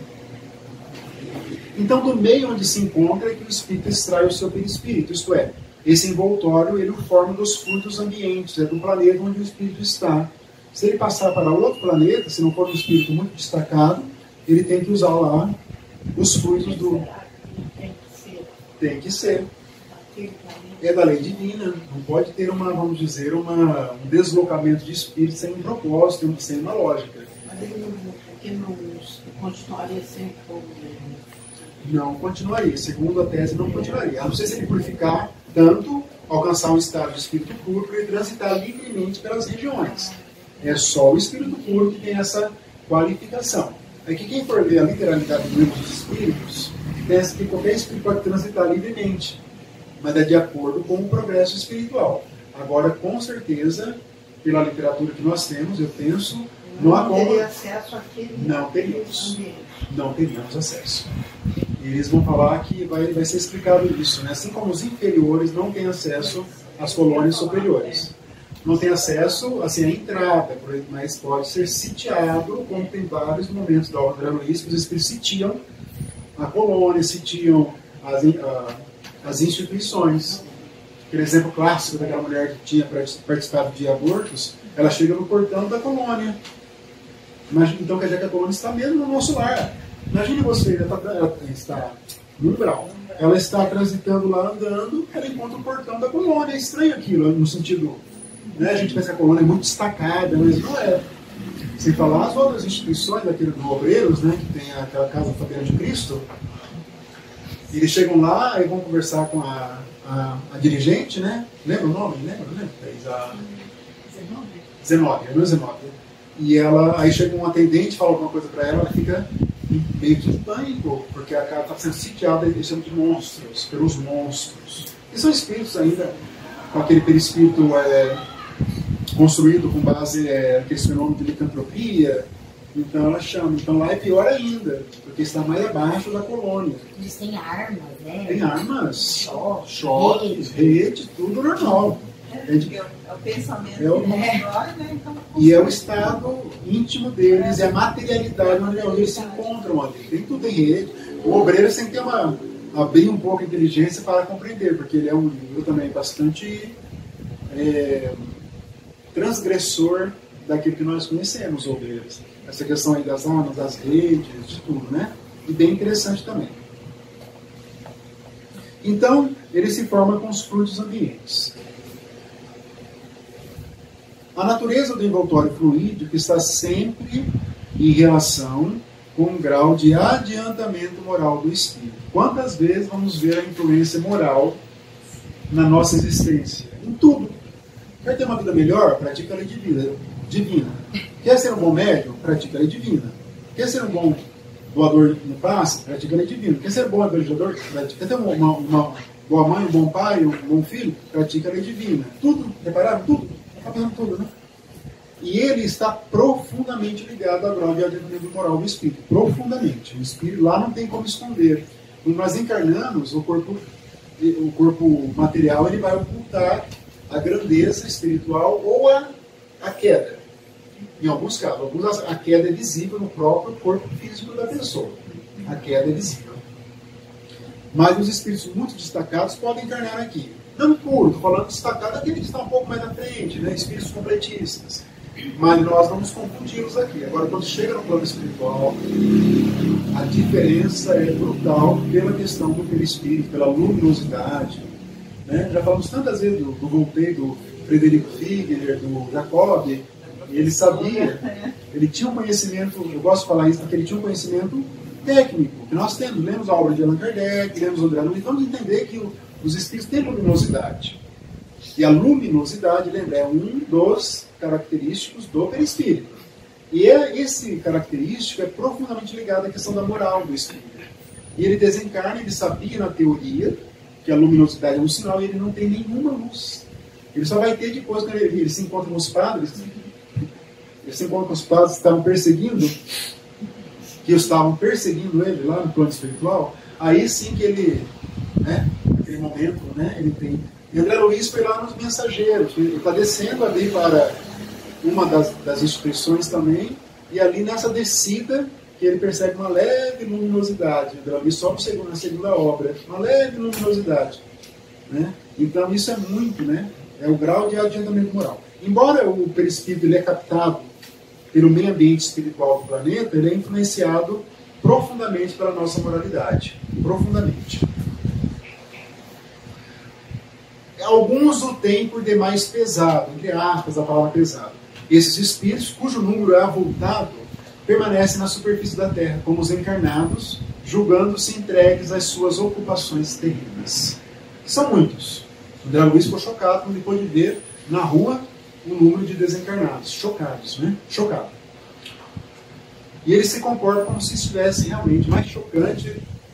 Me lembra agora, que me vem à cabeça, aquela pequena cena do livro Sexo e Destino, que eles chegam na casa, num apartamento lá em Copacabana, no Rio de Janeiro, e dois espíritos desencarnados. Eles batem na porta, o espírito bate a porta. Abre a porta, outro espírito, pois não, que mora, como assim? E a casa é habitada por encarnados. Ele morava lá, um espírito normal. Morava. Não tem ninguém aqui não. Né? Ele estava, é um obsessor, é claro, né? Obrigado. Aquela cenazinha. Ele chega lá o encarnado, né? Aí ele vai lá e pertinho fala assim, né? Beber, meu caro, beber. Ele levanta, normal, levanta, pega lá o uísque, normal. Então, aí diz André Luiz que é um polvo, ele usa essa expressão, polvo, ele se agarrou como um polvo agarra sua presa, para poder se alimentar dos eflúvios que vão ser liberados a partir do consumo do álcool. Mas dali eu acho interessantíssimo, porque ele habita ali, é normal, uma habitação dele normal, né? É como se ele estivesse vivendo aqui na Terra, normalmente. Ele vive, né?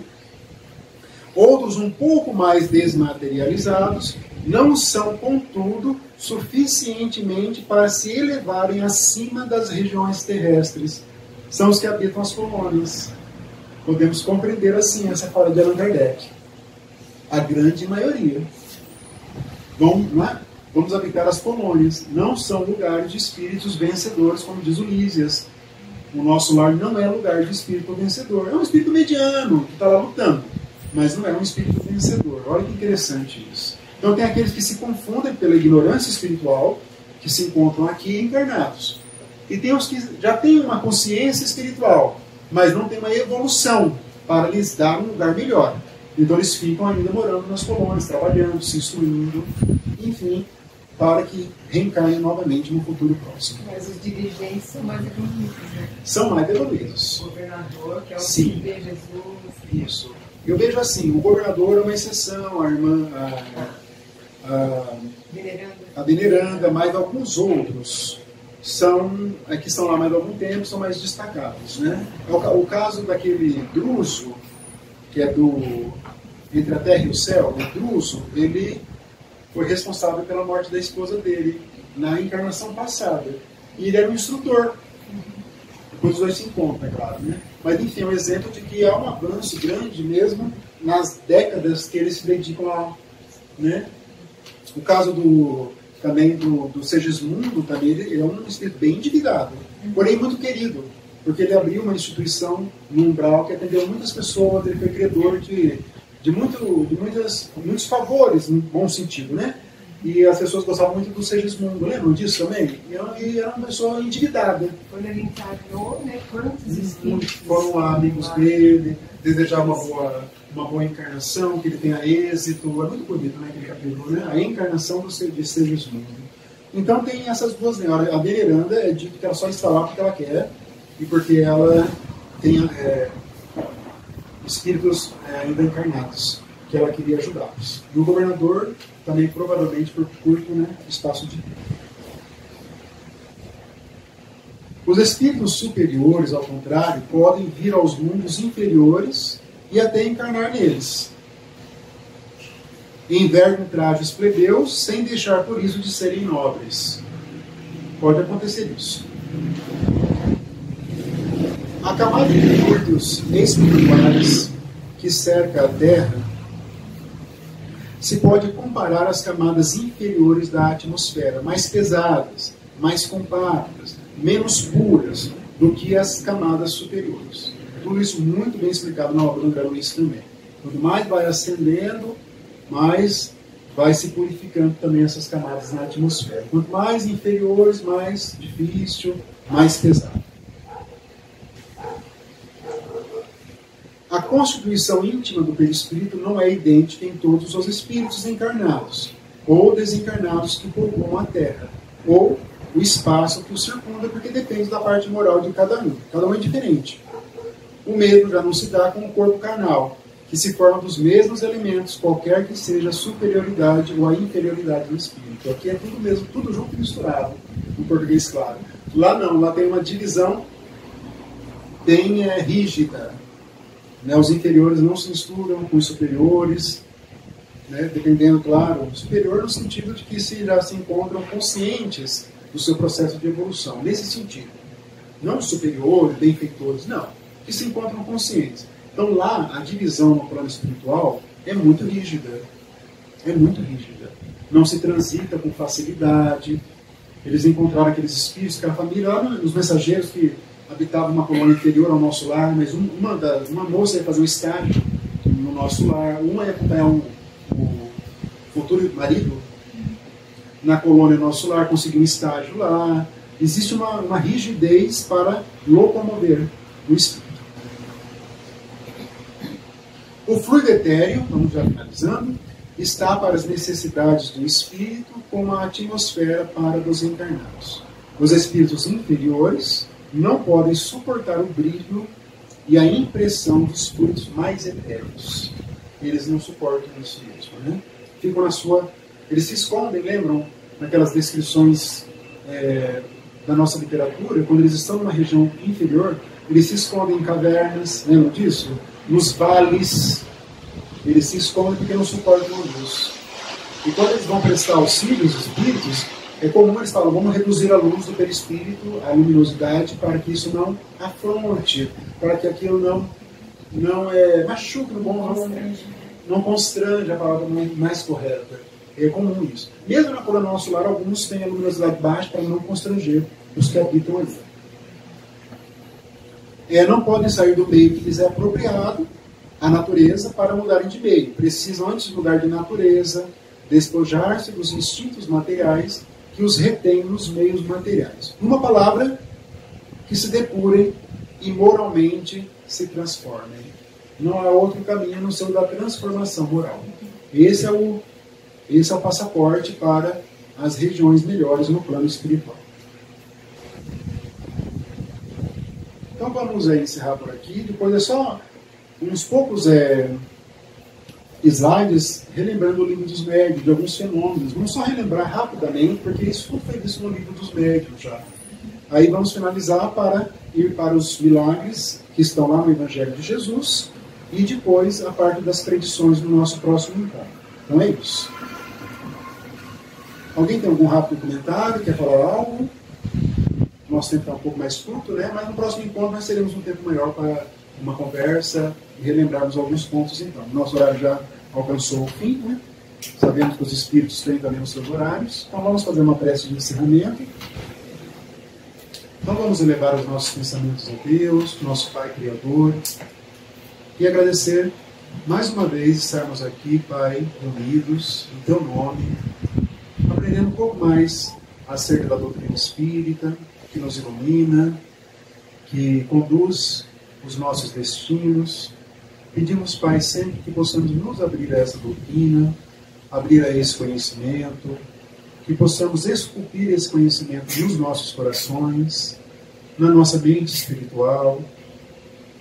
Agradecemos ao Mestre Jesus, agradecemos, Mestre, a sua vinda aqui ao nosso planeta, até nós, ao seu Evangelho de luz que tem nos iluminado, que tem sido para nós uma escola de autoconhecimento, uma escola de caridade, uma escola de amor.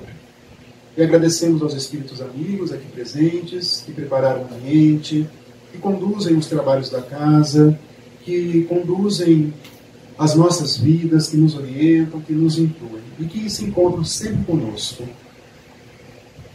Se conosco, Pai, hoje e sempre, assim seja.